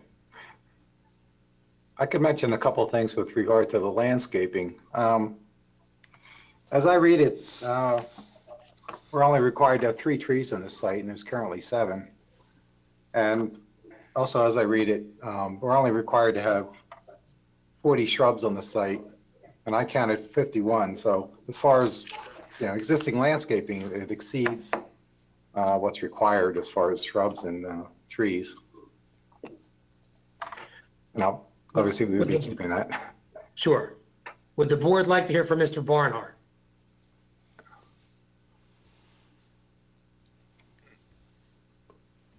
Not necessarily. That being the case, unless there are other questions after the public would speak or the board has additional comments, we would rest on the application as presented and turn it over to whomever would like to talk next. Eric and Pete, this is Roger. I just want to make a comment that the plan you have shown is what was submitted in the package that all board members have, correct? That is correct. Okay. I have comments, Craig. Eric, you say the decks on Winchester are the same as the one on Madison. I kind of thought they were also until I read some of the comments by our planning director. And when I went out to the site yesterday, I stood there and I looked at the proposed staircase and extension of the deck on the first level. And as per Roger's comments, with the driveway there, it is a hazard for backing a car up and looking to see if anyone is coming down that sidewalk in the way of a child on a bicycle or just anybody walking. Because the staircase and that extra 5 feet will block the driver till they get out onto the sidewalk to see that field of vision. Does anybody else see that besides me? I defer. Hey, Eric, can I just say something in regard to that? Go ahead. This is John Barnhart. So the sightline concern that you have, I mean, I understand it, and you certainly can't say that it won't have any sightline impact from the driver. But the reason for the variance here is because we have a couple of porches on Madison Avenue that are set back pretty far. Your ordinance minimum for a porch is 5 feet. So if we're saying that a porch at 5 feet from a front yard property line is a hazard, I mean, porches generally have driveways next to them. So I understand the concern that it does reduce a sight line, because it does. I can't say that it doesn't, but I'm not sure that you can make that it turns into a hazard when your ordinance permits porches at 5 feet. Well, if you look at the left side elevation on Peter's drawing, you can see how the lower deck comes out much further, like 5 feet, and then the staircase comes all the way down to the sidewalk. So you really won't see anything on that sidewalk, because the staircase, the bottom of the staircase is approximately 1 foot or 2 feet from the sidewalk, the bottom of the staircase. And you know what, I thought the deck was okay until I read some reports. And I see the concern there for a safety issue on that driveway. The second floor deck is no problem. The second floor deck is not a problem for any vision, but the first floor deck would be. Any comments? Hey, Craig, it's Tom. I kind of agree a little bit with you, but on the other hand, because this is on Madison and the deck is so far down the property line, I don't think it's going to make as a major impact as it looks like on paper, or you know what I mean? I think it's going to be really de minimis, because it is a driveway and it's a big area and it's an easy street. Now, I stood outside that property before you get to the driveway and envisioned the staircase coming down and a 5 foot more deck and a driver trying to back out. That was just my view. If nobody else actually stood at the site, you wouldn't see it. Okay? But I was out there. Thank you. Hey, Roger, it's John. Roger? Yes. Isn't Madison one way the other way? So wouldn't your sightline be over your other shoulder, or am I wrong? For traffic, yes. My concern was pedestrian traffic on the sidewalk. I just Okay, wanted so to it's mention just for it. people walking on the sidewalk. Yeah, I mean, if you could maybe swing those stairs on the other side of that deck, that might work. I don't know. Or push it back another foot and a half. If I could add something, I did discuss this with the Skiltons, and they weren't averse to reducing the size of the first floor deck by a foot or so, if that would make a difference as far as sight lines. Yeah, the second floor deck They're more has no- concerned about the second floor deck, trying to keep that where we proposed it, but there's no reason we couldn't reduce the first floor deck a little bit and just cantilever the second floor out to where we originally proposed it. That second floor deck has zero impact on any sight lines. Exactly. And then on the first floor deck, it looks to me like, so Roger, what is the variance for the first floor deck? Is it 3 feet, and like 3 feet and change, or? It is, 5.1. yeah, 3.3 feet, right? Right. So it's 3 feet. So if you knocked it in a couple feet, you're still going to have, what, an 8-foot deck, right? Correct. Yeah.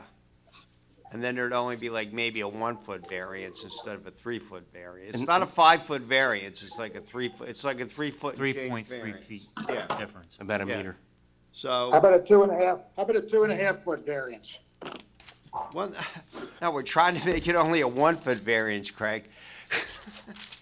You go for Yeah. a 1 foot? All right, enough. Peter, what can you do to the bottom that would be acceptable to Eric and you? What do you suggest? It's your house. 1 foot, 2 foot? Well, I think the Skillings would be happy if we reduced it by 2 feet. I don't want to, cantilever more than 2 feet at the second floor, so, 2 feet, I think I could get work structurally and all that kind of stuff, so. I think that sounds reasonable. Yeah. Sounds good.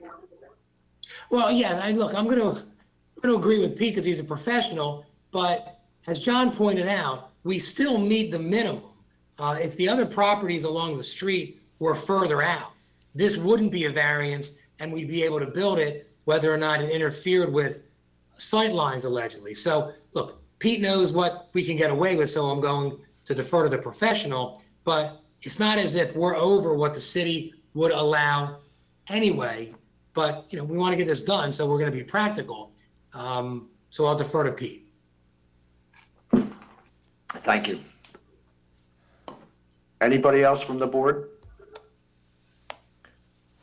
All right, once again, I'd like to open this for public participation. If anyone there from the public, please state your name. If there's more than one, whoever states their name, I will recognize them and they may speak, and then I'll recognize the next person. Is anyone here from the public that would like to comment or have any questions?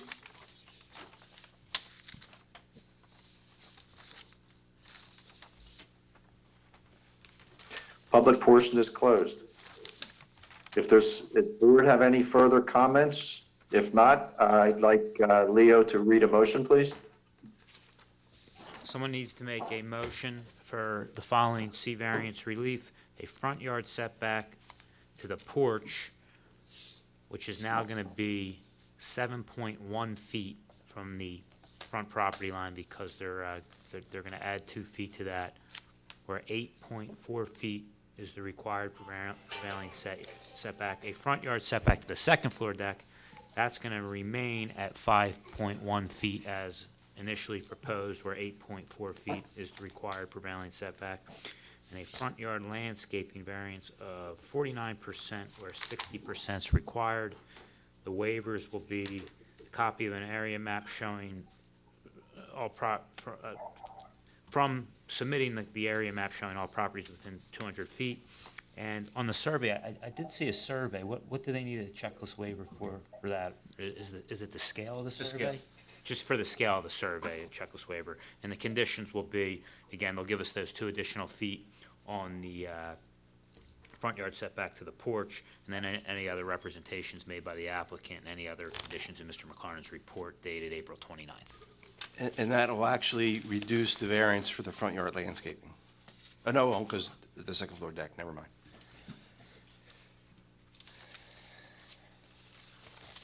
So we need a motion and a second. I'll make that motion. Make a motion.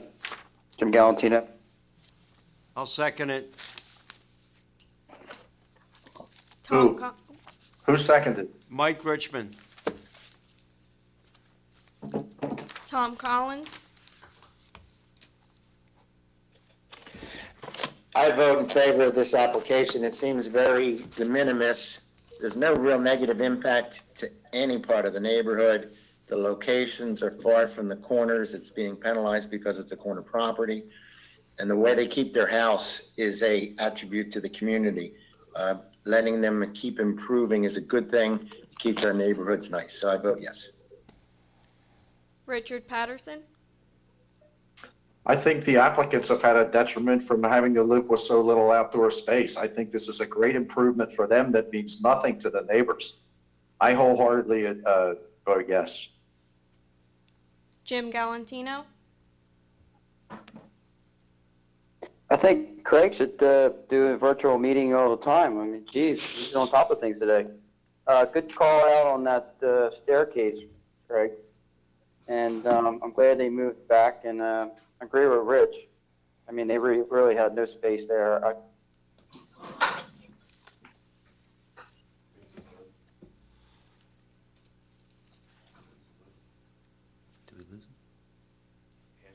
Jim? I didn't hear Jim's vote.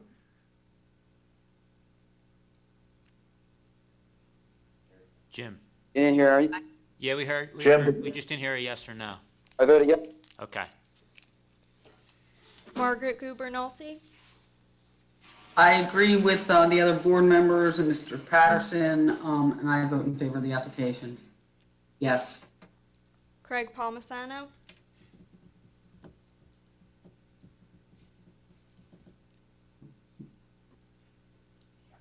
Yes, I agree with the changes made. I approve the application.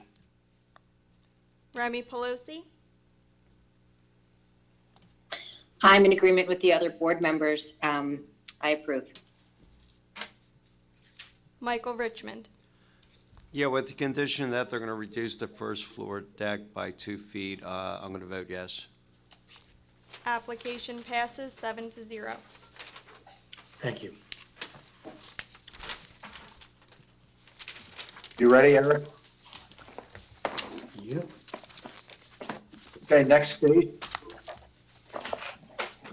Patrick and Shelley Guys, 7703 Bay Shore Court. Drive. That's my address, 7703 Bay Shore Drive, block 1004.02, lots 15, 15.01, and 15.02. Located in the S60 district, seeking C variance relief for side yard setback on both sides, combined side yard setback, landscape coverage, front landscape coverage, driveway size, and possibly others in order to construct an addition and renovation. Taxes and water payments are current, and proof of advertising and notifying have been satisfied. Mr. McLarnon?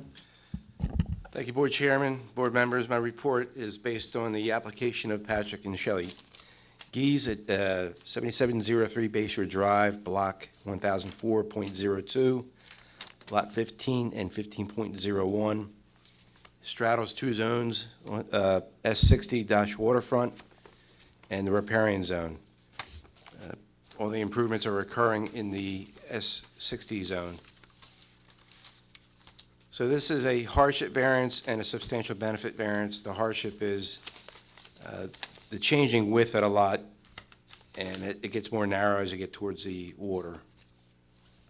Background is as follows. The applicant is seeking relief from the ordinances of the City of Margate in order to construct two additions to an existing single-family dwelling on Beach Thoroughfare within the revised S60 waterfront zoning district and the riparian zone. The addition along Bayshore Drive is for enlarging a front porch and entryway, while the addition in the rear-facing Beach Thoroughfare is for a first-floor habitable expansion. Replacement of an existing pool is also proposed, but no variances are requested for that. Variances for the expansions are being requested, however, as described within this memorandum. Page 2 is the zoning chart for the area. And you can see the highlighted items in the last column indicating the variances.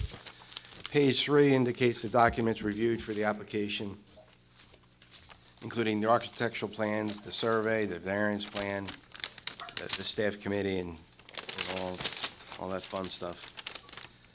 Section 3 is the variances required. The first one is minimum side yard setback on the left, whereas the minimum side yard setback is 10 feet, 5.98 feet exists, and 5.98 feet is proposed. This is an expansion of a non-conforming setback. The second one is minimum combined side yard setback, whereas the minimum combined side yard setback is 22 feet, 10.59 feet exists, and 10.59 feet is proposed. The third one is landscape coverage, whereas the minimum landscape coverage is 35%. About 35% exists, it's not indicated, and 15.6% is proposed. Front yard landscape coverage, whereas the minimum front yard landscape coverage is 60%, about more than 60% exists. Again, that figure is not shown, but by observation. And 12.4% is proposed.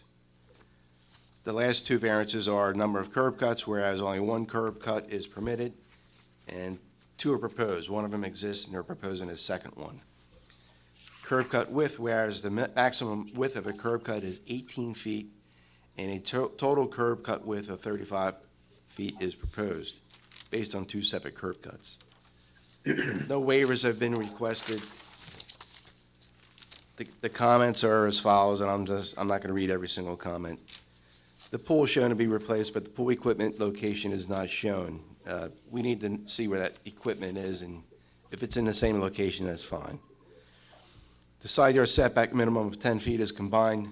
22 feet is not being met and is being made more inconsistent with the zoning regulations by maintaining the existing setback. However, I do want to point out for the combined side yard setback that it is being met for the proposed expansion, so that technically that variance for the combined side yard setback is not a variance anymore. So let's get rid of variance number 2. The overall landscape area includes containing vegetative surfaces going from likely being compliant to being grossly non-compliant and requires a variance. The front yard landscaping, by virtue of adding an additional unnecessary driveway and parking areas, is being reduced so that it too will not comply with the zoning ordinance. Nearly the entire front yard is being hardscaped and paved and includes the removal of at least 1 maturing street tree. The number of curb cuts I discussed, and as you are aware, the city just passed an ordinance to reduce from allowing 2 separate curb cuts to 1, either 10 or 18 feet wide.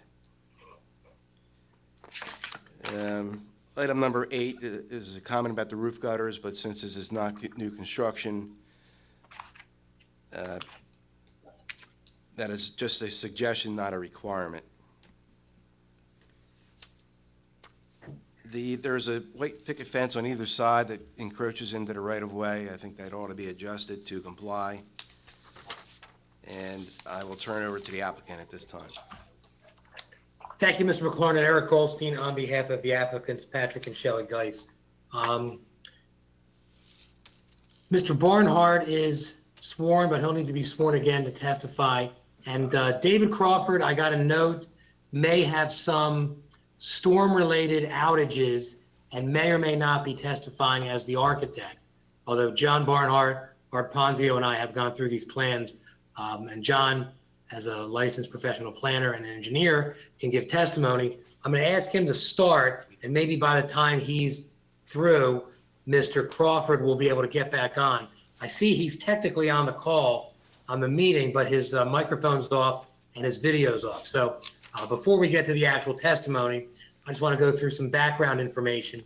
This property is along Bayshore Drive, and clearly because of the 2 curb cuts and the recent ordinance change, this creates an initial variance, which we want to address very quickly. That being, this area of Bayshore Drive, and I'm sure all the board members have been to the site, is literally at the T of Bayshore Drive and Claremont Avenue. So with regard to the 2 curb cuts, the reason we're seeking them, and John will speak to this more in depth, if you back out of the driveway onto Bayshore, not only are you backing out into a very well-traveled area, because people are going from the Venter side of Bayshore to the Margate side of Bayshore, you're also backing out almost directly into Claremont traffic. So you're at the T. We're trying to prevent any kind of accident from occurring. With the circular driveway and the 2 curb cuts, you're going to pull in basically where the Claremont T is, and then you're going to pull out on the driveway, which is closer to the Margate Bridge. So keep that in mind as John and I go through the application. Additionally, a lot of what's at the property now is being expanded, existing nonconformities, as pointed out in Roger's report. The house is newer, but not new, and certainly needs some updating. The Geis family just recently purchased it and wants to do a fair number of renovations there. So we do need variances. We're going to walk through why we believe they're justified. And John, I think Mr. Manos is going to have to swear you in again, and hopefully I'll try to send a text message to see if Mr. Crawford can join us. But why don't we get started with swearing you in, John, and beginning with your testimony. John, your name for the record.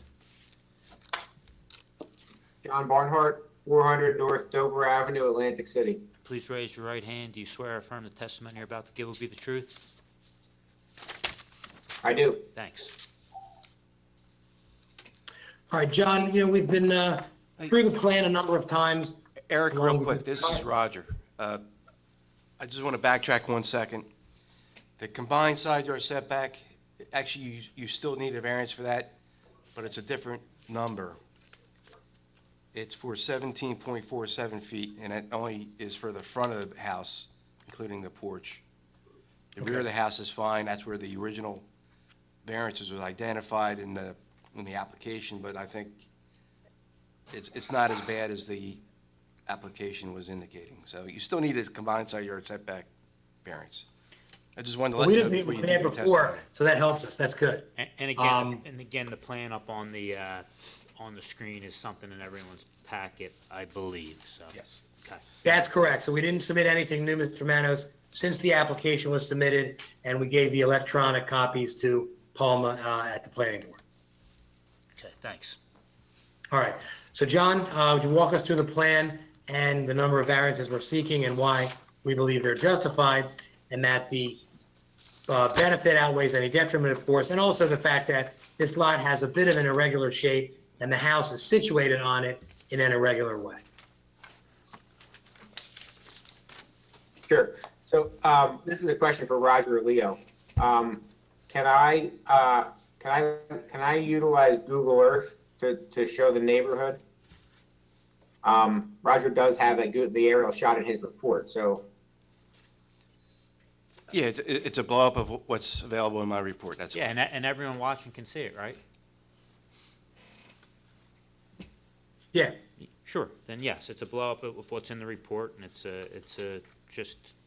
I'll just note it for the record. I don't know if you can mark a Google Earth thing, but we'll just note that you did that. That's fine. Okay. Bear with me 1 second then.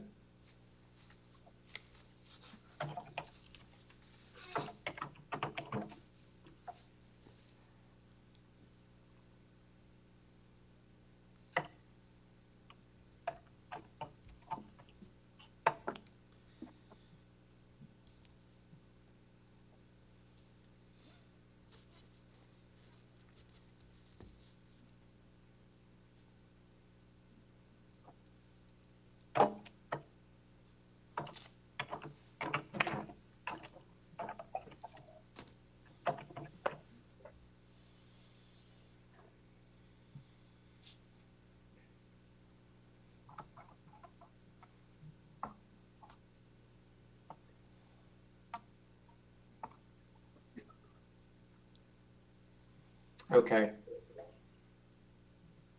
Can you see that? Can you see that now? That shot with the house in it?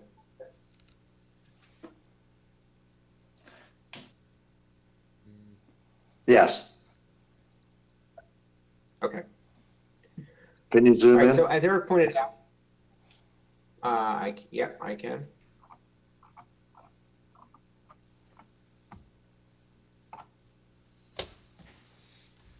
Perfect. So as Eric pointed out, this is it's a kind of a pie-shaped lot. A lot of lots on Bay Shore have some unique shape to them. The houses sit on them a little bit in an odd condition, and many of the projects that we've done on Bay Shore, we've run into these types of issues with regard to setbacks. A lot of these houses, while they look new and they're nice, they're multiple renovations and additions over years from an existing footprint.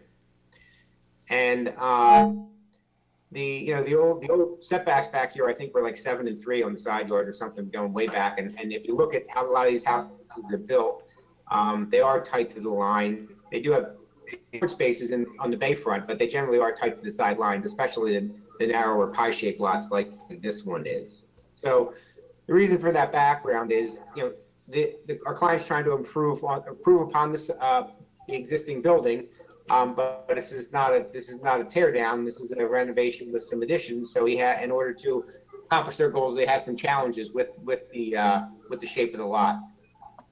I'm going to go first to this is our variance plan that should come up for you. that was in the application. This is not a new exhibit. Talking first to the rear yard area, the proposal is to expand on the ground floor in the area that I'm highlighting right now in yellow, to create additional space in the rear of the building. As Roger pointed out, that creates side yard setback variance because the way the building sits on the lot, you can see, I'm just using this red dot as a highlighter. You've got an angled side property line and a building that is essentially parallel to the opposite side property line. So the sideline the building keeps getting closer and closer to the side property line as you go to the back. In the area they're proposing to expand, they've respected the minimum setback in the rear of the building at the 5.89, and then they're proposing to go parallel along that to not exacerbate that 5.98, and not exacerbate that side yard setback variance or side yard setback. As I mentioned, 10 feet is required, but just as an example, look on the properties on either side of us. The property to the left on this has a side yard setback of 4.5. The property to the right, in the front of the building is less than 10. Frankly, on the houses that are existing, that aren't brand new, the setbacks, it's rare to see 10-foot side yards.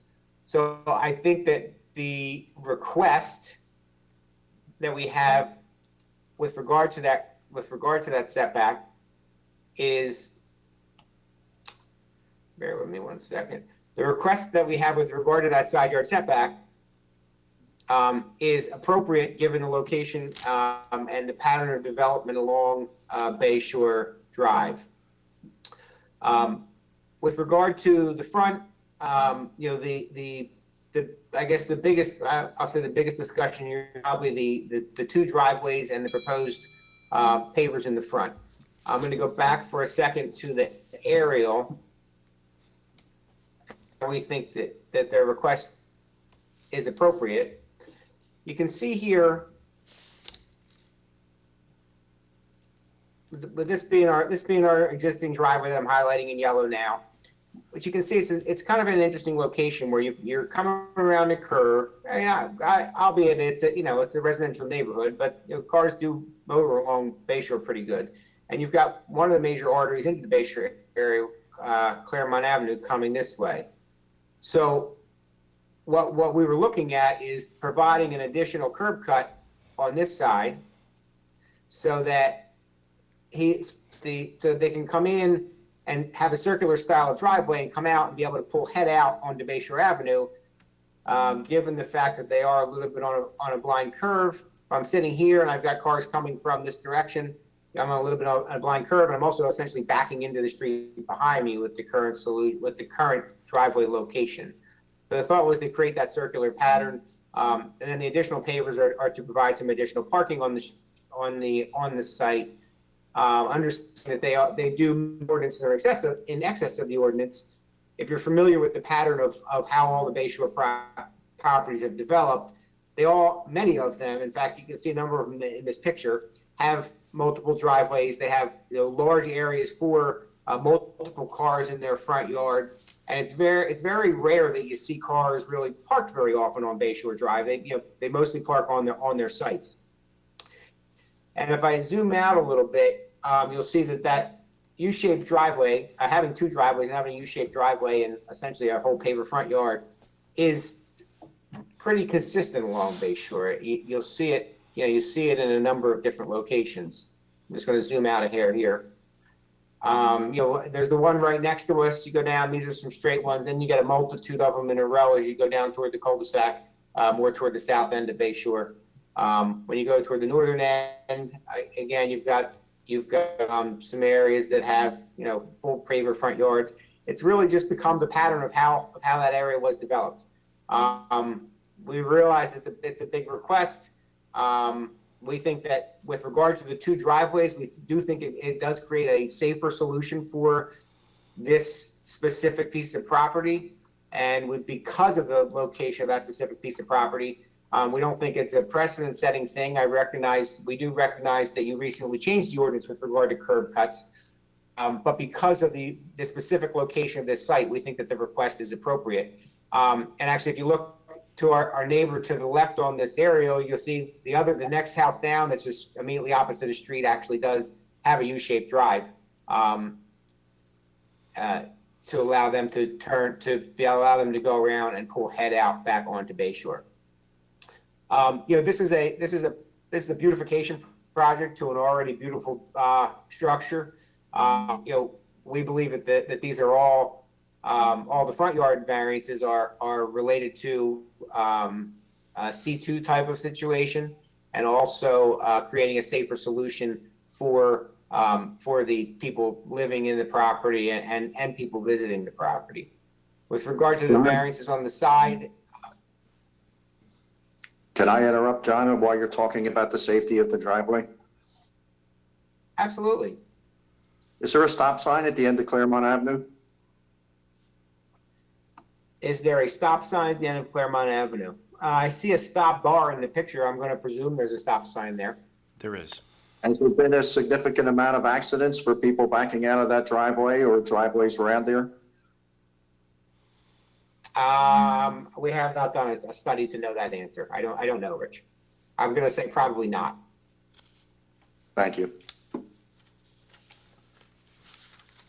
With regard to the rear area that requires a side yard setback, I think the argument can be made that it is a hardship type of situation because of the angled shape of the lot and the existing position of the home. Creates a situation that creates a unique situation that in order to have an expansion in that area, you're going to end up having to deviate from the ordinance. We believe that the proposal to respect the existing side yard of 5.98 feet and not go any closer to that neighboring property is an appropriate request. And as I already mentioned, the reduced side yards on these lots is very consistent. You can see it in this aerial that I'm zoomed into right now. It's very consistent in this area and for both properties immediately adjacent to us. John, just to interrupt real quickly. State of New Jersey DEP has already granted a CAFR permit for this, correct? That's correct. I'm sorry. That's all right. So No, with regard to the positive negative, what's that? Did somebody ask a question? I missed something. I think I was mumbling, so don't worry about it. All right. With regard to the positive and negative criteria, is there a substantial detriment to the zone plan or zoning ordinance? Is our opinion that there is not, because we believe, very consistent with the pattern development of this neighborhood. These requests, while they wouldn't be appropriate in other locations or other neighborhoods, we believe that they are very appropriate in this neighborhood. With regard to the negative criteria, is there a substantial detriment to the public good? Again, we believe that this is a benefit, creates a greater aesthetic enhancement to the site, and also creates a safer site. With regard to the second prong of the negative criteria, is there a substantial detriment to the zone plan or zoning ordinance? We would argue. Okay, I found this on the web. We would argue that there is not, and because of the consistency with our neighbors in how Bayshore Drive has been developed.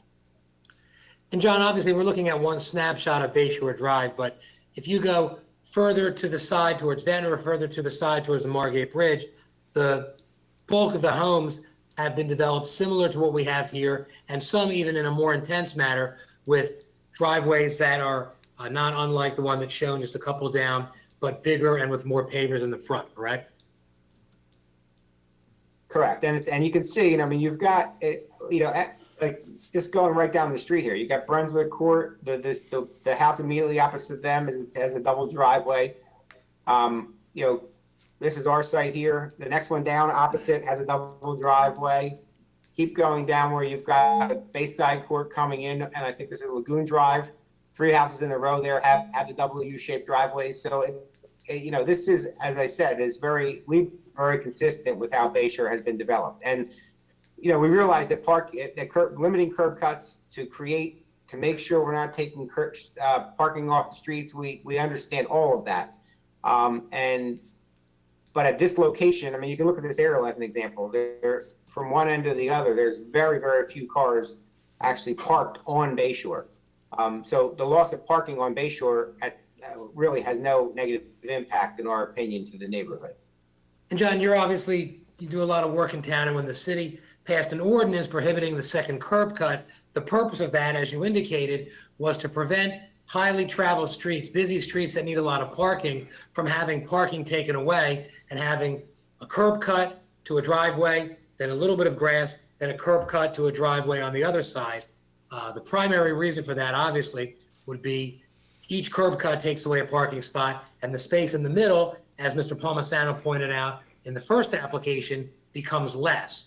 In this instance, there is not a lot of parking on Bay Shore Drive on a good day. When it's busy in the summer, this picture appears to have been taken some point in the spring or the fall, and there don't appear more than a few cars on Bay Shore at all. So would it be fair to say that the purpose of the ordinance in ensuring that parking wouldn't be deleted doesn't really have an impact here, because the parking isn't necessary along the street itself, because most people park in their driveways, and if you're visiting, you're parking for a short period in the driveway and you're leaving. Would that be correct?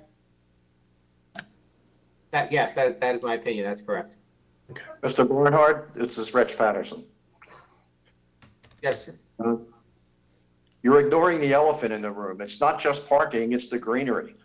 And with today's standards, those circular driveways would not exist anywhere along Bay Shore Drive if it consisted of, if you go down to the other end, towards the cul-de-sac at the end of Bay Shore Drive, it's almost solid pavers. There's no greenery, there's no oxygen-producing materials. You're ignoring that whole fact. We know the house already has plenty of parking. Nobody has a problem with that. Address the issue of getting rid of all the greenery in front of the house when there exists a mature tree and there exists more than 60% landscaping, and they already have a double-car driveway. That's the issue. Rich, this is Roger. I just want to chime in also on that. Eric correctly indicates that the original intent of that ordinance to limit the number of parking curb cuts is for on-street parking spaces. Another reason that should be considered at this location, and John hit it, there's traffic. You're creating two access points on a street that's busy. So the city did a traffic study in this area about a year ago. And yes, there is a stop sign at Claremont Avenue. It might need to be replaced. However, there were 0 accident reports demonstrated by the police department at that location, if I recall correctly. And if you create another access point, most of the turning movements were going from Claremont Avenue on the Bay Shore were turning left. So now you're going to create another access point into traffic. So I'm not buying that it's going to be safer. I think it's going to be, the state highway access code reduces the number of access points because it's better for traffic. So here we are, and all those other horseshoe-shaped driveways along Bay Shore Avenue, a lot of them were just put in without permits. And I think the idea is that we want to prevent more of those from happening. And yes, the landscape to me is a bigger issue here, but I don't see allowing this horseshoe-shaped driveway as a safety issue. I think it creates another hazard. That's it. Yeah, this is Mike Richmond. Roger, the Mike landscaping Richmond. topic is. Let Mike Richmond ask. Yeah, I mean, Okay. I really totally agree with Rich on this. I mean, there's such a huge amount of pavers and, in front of the property. I just built a house on 809 Bay Shore Drive, and brand new house. I mean, yeah, they did at one point want to do the circular driveway, but it wasn't allowed. And if you go, I mean, the landscaping in front of that house is beautiful. So, it's just way overkill for the lot coverage. I mean, you're going from what, 60% to 15%? I mean, that's nuts. That's my opinion. Hey, Rich, can I ask John a question? This is Tom. Go ahead, Tom. John, if you look at your Google Earth and you look at all the greenery on all the adjoining properties, including the existing one, even with the larger and U-shaped driveways, there's a lot of front landscaping. And I think what Rich and Rich is making a great point. We're worried about off-street parking. We're really not. You're taking away 50% of the coverage that you should have out front for the greenery. And I think that needs to be maintained just so people can pull in and park on the property. You have plenty of street parking, so you don't need that parking on the property itself. I mean, can you see what I'm saying with all the green? Oh, yeah, no, but I mean, I see these issues as two different issues. I respectfully disagree that adding a driveway and allowing a U-shaped driveway and allowing these people to pull head out is a hazard. I mean, in no circumstance, in my opinion, is that a hazard. It creates a safer condition. I mean, I deal with projects all the time on county roads where they require you to do it so that you're not backing out onto a road. So but that, to me, that the two driveways is a separate issue from the landscaping item. And I don't, your concern about loss of landscaping is a valid concern. I don't know if there's a happy medium between the two where they could have a U-shaped driveway, but modify the plan as submitted, to still have the ability to have that U-shaped driveway, but give back some of the pavers to create more front yard landscaping. I don't know if that's something the board would be willing to consider or not. John, I walked up and down that street. What's to stop them from two cars pulling in head first from each end of the driveway? It happens. One's coming from one direction, one's coming from the other. I don't think it's any safer what you're proposing. Okay, we agree to disagree. John, I think that the landscaping in the second driveway is more of a problem than any of the other variances. I have one comment, if I could. This is Craig. Yes, go ahead. There will be 2 parking spaces in the driveway and 2 more inside the garages. There's 4 parking spaces, 2 in the garage, 2 in front of the garage, and street parking also. So I don't see the need for the double cut driveway. Thank you.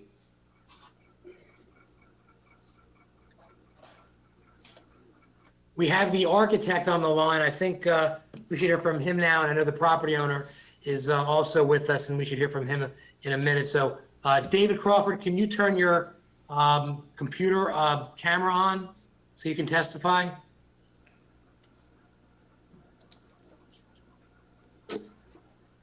Good evening, everyone. Good evening. Mr. Crawford, if you could just state your name and business address for the record, and I'll swear you in. Name's David Crawford. Address is 25 Hamilton Drive, Laurel Springs, New Jersey. And Mr. Crawford, do you swear or affirm the testimony you're about to give will be the truth? I do.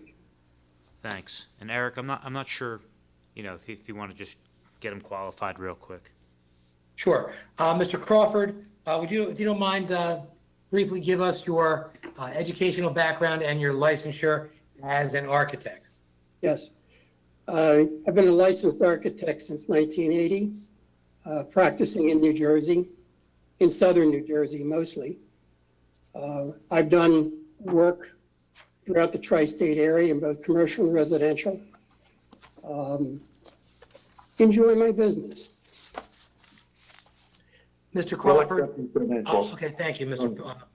Patterson. The floor is yours to talk about the design for the house, and you heard Mr. Barnhart testifying. Once you're done, we'll have Mr. Geist testify. So why don't you walk us through what you've designed and why you think that the design, even though we do need some variances, as proposed, is better than not having the variances go through. The major concept here was a revision on the internal portion of the house, mostly the first floor, to allow for an expansion of the family room, which becomes a much more important room in the house these days, as opposed to a living room or even a dining room. And thus, we were expanding the house towards the view which is towards the bay, while trying to respect the existing side yard issues. The other item that we did was, the second item we did was add a front porch, which they did not have. We had a small little portico, so to speak. And the client had requested something to allow them to be able to cut down on the morning sun, but also allow them to see sunrise sitting out front of their house. The last item was a total reskinning of the entire house to upgrade its appearance to a much more seashore type appearance. The client will be spending a large sum of money to do that, and he feels it's an important upgrade to bring this house up to what this area is supposed to be, which is a upscale, this particular portion, to be an upscale area of Margate.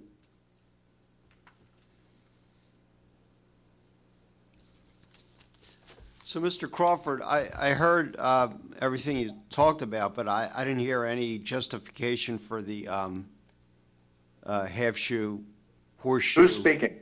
Mike Richmond. I didn't hear any Go ahead. justification for the double curb cut driveway in the front. Okay. Yes, I concur with what's been testified to date. The real purpose here was to provide some type of methodology for the client to be able to, with multiple cars, which he does have, be able to get out of off his property in a safe fashion. Because even with 4 cars on this property, backing things in and out gets to be very complicated. And with people coming down Bayshore Drive in both directions around that curve, the best thing you could do is have someone who's trying to maneuver to get out of this property be able to see where they're going. So that was the real impetus behind this, to provide some maneuverability on the site. All right, Mr. Crawford, I know Mr. Geis is on, so if it's okay with the board, I would like to have him sworn to testify a little bit as well. Might be very helpful to hear from the applicant himself. Sure, and if Mr. Geis can hear me, if he can just state his name and address. I can hear you. Sure, just state your name and address for the record and raise your right hand and I'll swear you in. Patrick J. Geis, 7703 Bayshore Drive, Margate, New Jersey. Thank you. Mr. Geis, do you swear or affirm the testimony you're about to give will be the truth? I do. Thank you. All right, Pat, you've heard a fair amount of testimony, and obviously this house has been designed for you. So why don't you tell us what you're trying to accomplish here and explain to the board why we're presenting this case in the way we are. Thank you. Thank you for this opportunity. I appreciate and I also recognize the importance of beautification and greenery. That's why in front of the porch area too, I was putting large planter boxes, for more beautification and greenery. So it's not just all cement and pavement. I've been living here almost 3 years now, and I have 3 young children, 7, 3, and 4 months old. And it is a hazard for us to try to back out of the driveway or to try to turn around in the driveway so I can back into the driveway with my young children in the car. It's a very busy area right there. There is a stop sign there, but anybody coming down Claremont, turning right, really don't stop. I mean, they kind of slide through. They kind of look, because you can see that angle of it. But when you're coming from the other way, the curve around is pretty dangerous. And with the 3 young kids, my fear of backing out of the driveway with one of the kids in the front yard or something else like that, and not being able to see traffic. And as you can see, the neighbor also always parks his car right at the edge of my driveway. That car, no matter how many cars, if they don't have any cars there, he always parks the car at the edge of the driveway there. And to the fact of pulling the cars in the garage, I have large SUVs because I have 3 kids. So my large SUVs do not fit in the garage.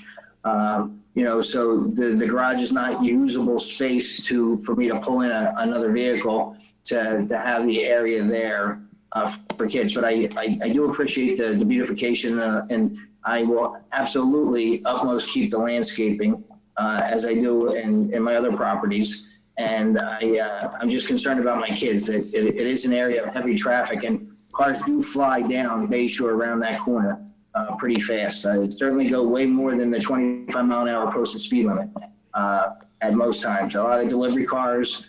There's a lot of Ubers that come and pick up people from this area, and that's my main concern for the curb cut, so I can pull in my family safely, drop them off at the front door, and not have to worry about my kids, coming out in traffic or me trying to back in so they can feel safe, because it is difficult backing out, especially for if I have somebody else taking one of my kids somewhere. I'd be very concerned about them backing in and out of my driveway.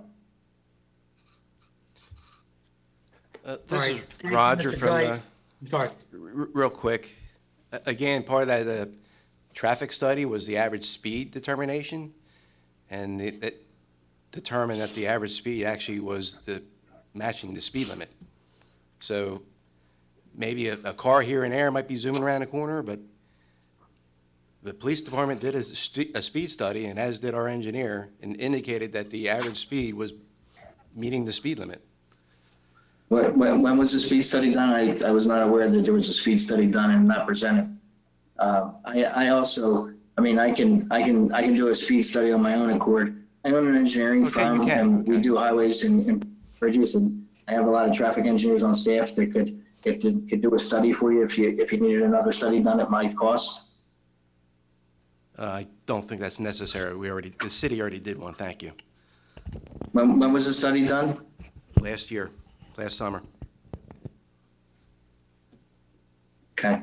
I just, I beg to differ. I take my kids out, and along, and I don't even walk on Bay Shore. I cross over to the other side where the sidewalk is, because you can't really, walk with a stroller and not have some cars come flying around the corner there. And the same is true up the other end of Bay Shore, where it comes in off of the T from the bridge there.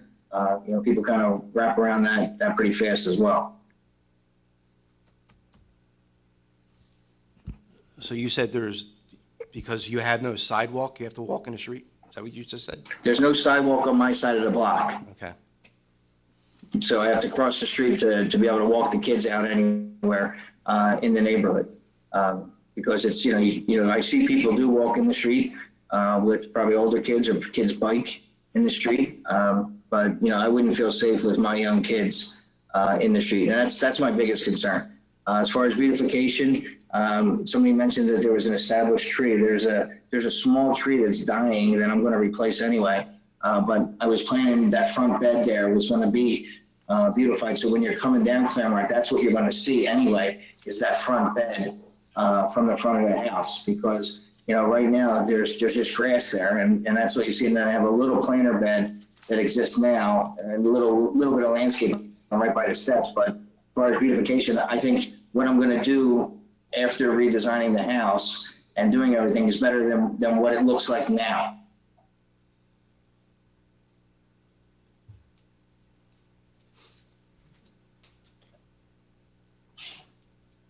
Okay, but you still don't meet the landscape requirements for front yard and overall landscaping. And you are required to have 2 street trees. Well, I think they drew it with there's like a left side, coming out or something over there. I don't need that. I can make it as tight as possible that I can get around in a horseshoe shaped fashion. So I'd be happy to look at a redesign of that, with additional landscaping provided on the side yard there. On the left-hand side? On the left-hand side, yes. Up to like the beginning of the porch area? Yeah, right where the porch is. I can put something there in front of that area there instead of pulling up. Because what I was trying to do is I was trying to be able to pull in the horseshoe and then back in the car there for my wife. Because again, if there's a couple of us down and we have a guest or two, we could kind of boxed in or have to back out of the driveway there. And then I can actually make this, I can, see the proposed front landscaping here, and then in between the pavers towards the front of the house is, all the landscaping there, so. And I understand that it's taking up, the landscaping, but right now, all it is just grass to look at. It wasn't very well maintained before I bought the house, and I didn't put much money into it at this point because I was planning to try to redo the whole front and fascia anyway, so I was gonna wait till I did that there. Just grass. Mr. Guys, this is Rich Patterson. I don't think you have enough room on your entire property to make up for the landscaping that you're taking off.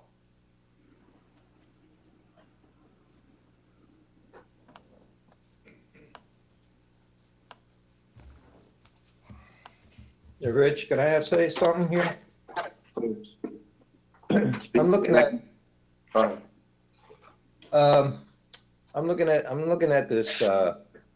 this rating from the Department of Environmental Protection. Margate's at 91% impervious surfaces here, and the whole purpose of trying to create more landscaping is to create, to reduce some of the flooding in here, and here we are taking more away. And this is according to our recommendation from the Getting to Resiliency Report, which was done. Mr. Guys, could you please mute your mic while he's speaking? Can you hear me now? Yeah, go ahead. I'm on. Yeah, so according to our recommendation from the Getting to Resiliency Reports, which was put together by the Jacques Cousteau Society, we should be actually creating more landscaping, not taking it away. That's it. And I see a lot of landscaping going away. Would you repeat the coverage amount of Margate? Margate has 91% and Longport has 92%. We're very high with impervious surfaces here. So the pervious surface is better for drainage and cleanliness and everything else, correct? Right, it's critical. Thank you. We're making, the flooding's getting worse. And this is the whole purpose of more landscaping and actually creating more trees and things to absorb some of that.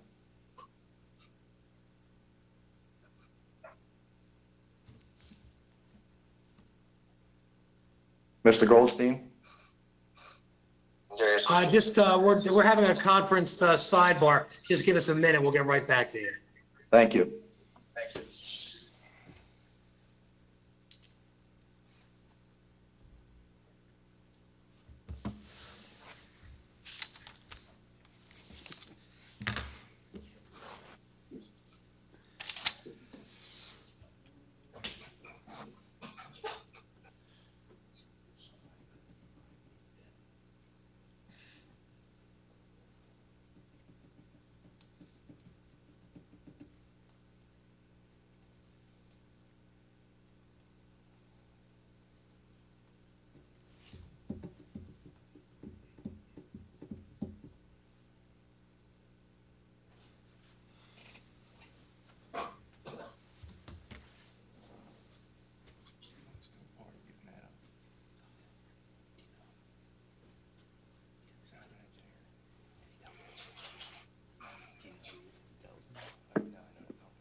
Hey, Rich, it's Tom.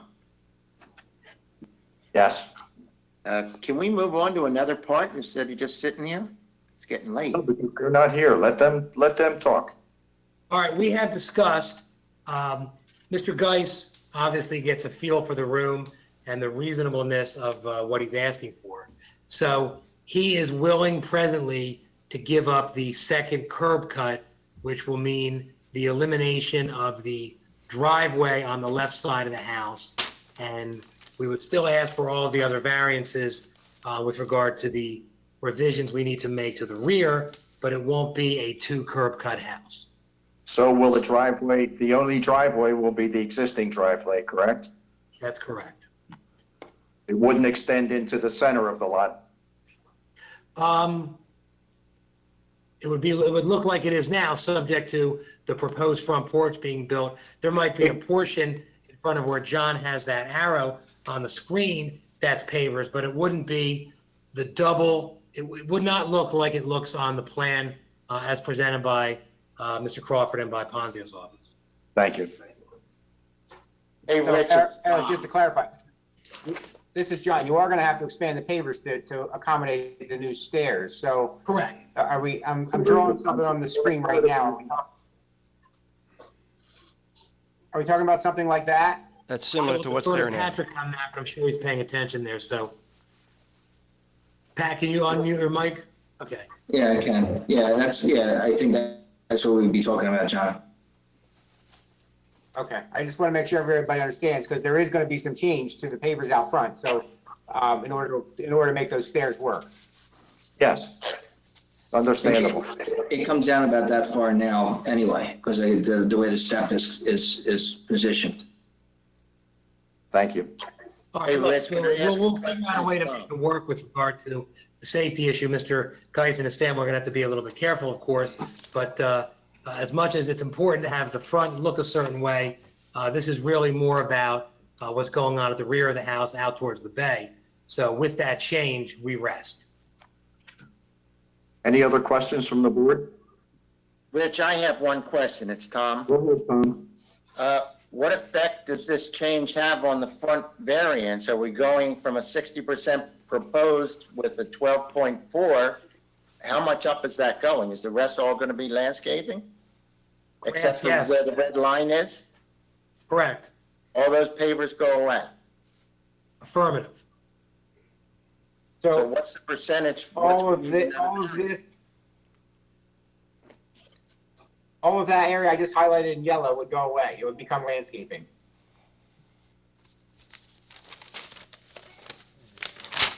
There it is. Got it. So you would have your existing driveway and a portion of pavers in front of the proposed new steps coming down. Everything else is landscape. Okay. So I guess the question is, do you still need a front yard landscape variance?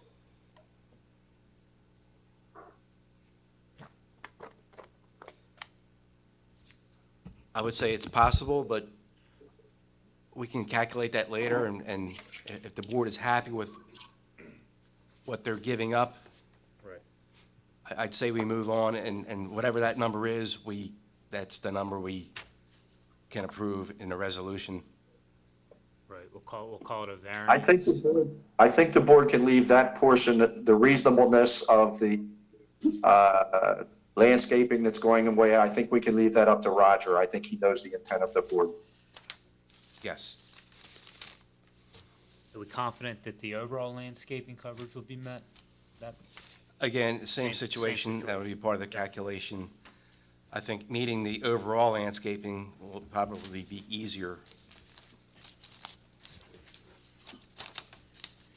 Well, look, it may be a variance once John and Art do the calculations, but if we can use the drawing that John just put together and say that will be the way the front looks, Exactly. then if it's a variance, we'd ask for the variance. If it's not, we don't need it, but we don't want to take a vote and then come back and try to put in the pavers right in front of the porch and not meet the coverage. So Correct. perhaps we can word it that it would be up to the zoning officer to look at the plan as submitted based upon what you're all approving, and if it matches up, they can do it.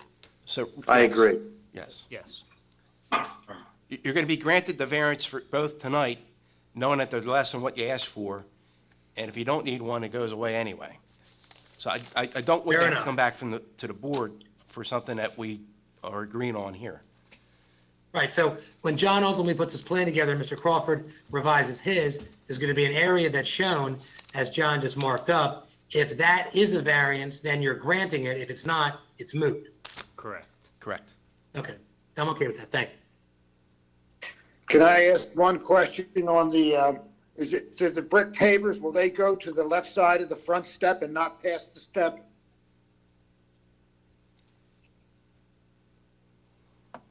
That's the way it's going.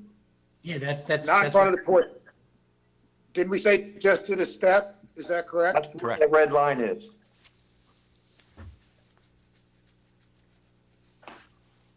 I don't see any, I can't see that, I can't see his paper. Craig, what you said is correct. Well, that's what we're doing. We're just gonna put a certain, maybe come out like maybe 4 feet, maybe 5 feet, right in front of the steps with pavers. Everything else is going away. Okay? Okay. All right. Okay.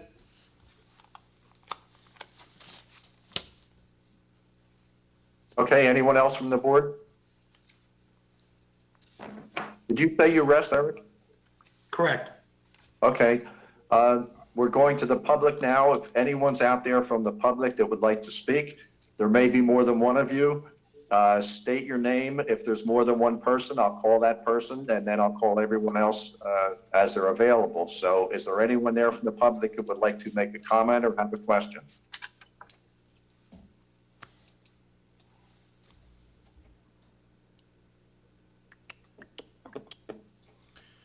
Public portion is closed. If there's no further comment from the board, I'd like Leo to please read a motion.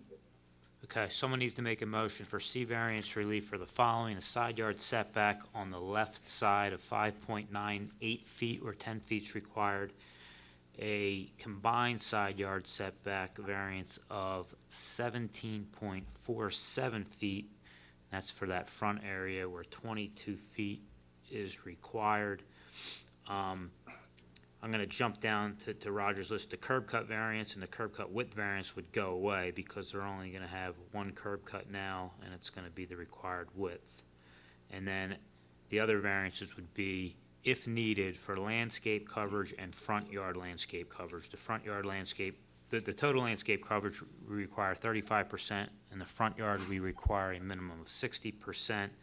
And as a condition, the applicant will eliminate the curb cut on the left side, and then all those pavers that Mr. Barnhart highlighted in yellow in that area will become landscaping. The applicant will submit revised calculations for the total landscaping coverage and the front yard landscaping coverage. If they meet the required minimums, those variances become moot. If they are still below the required minimums, the variances for those are granted tonight, so long as they submit revised plans that represent what they've just accurately displayed on the screen and represented during the course of the hearings. And then the other conditions will be any other representations they made will be followed, and any conditions in Mr.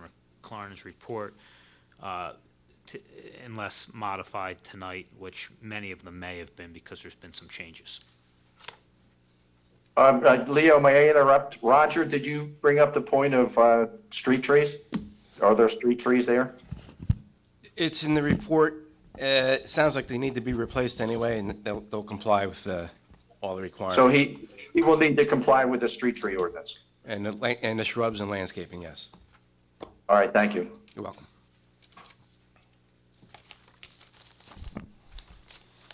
I'll make that motion. I'll make the motion. I'll second. Oh, I'm not sure Palm will get that. Who made the motion? Joe made it, I second it. Jim Galantino. Okay. That's Joe, I made it, thank you. Tom Collins, With all the changes and all the hard work on this project, I vote in favor of it. I think the variances in the rear are de minimis. I think the major problem we resolved, which was the front, the house is going to get a refresh. It's going to be a big improvement to the neighborhood. I love the rendering the architect did. I mean, the house is actually going to really look a lot better than it does right now. and it's not that bad now. So I think it's a big improvement, and I vote in favor. Richard Patterson, John and Eric, this is addressed at you. Times have changed. The fact that we allowed these driveways 30, 40 years ago has no bearing at this point. We don't want landscaping taken away. I appreciate the applicant withdrawing that portion of it. The rest of the plan is ideal. I see no harm to the neighbors. I, again, wholeheartedly endorse it. Vote yes. Jim Galantino, I think our representatives did a great job tonight, and our chairman had a good meeting, and I really liked the virtual meeting. But Mr. Geist went back to the drawing board and revamped the plan, and I agree with Rich. It really is going to improve the neighborhood. Thank you. I vote yes. Margaret Gubernalty, I agree with the other board members, and I think the house is really nice. I like the aesthetic improvement. Thank you for making the changes that you've made and for your hard work, and I approve the application. Craig Palmisano, Yes, it's a very nice design on the house and a big improvement to the neighborhood. And I'm also very glad that you got rid of neighborhood.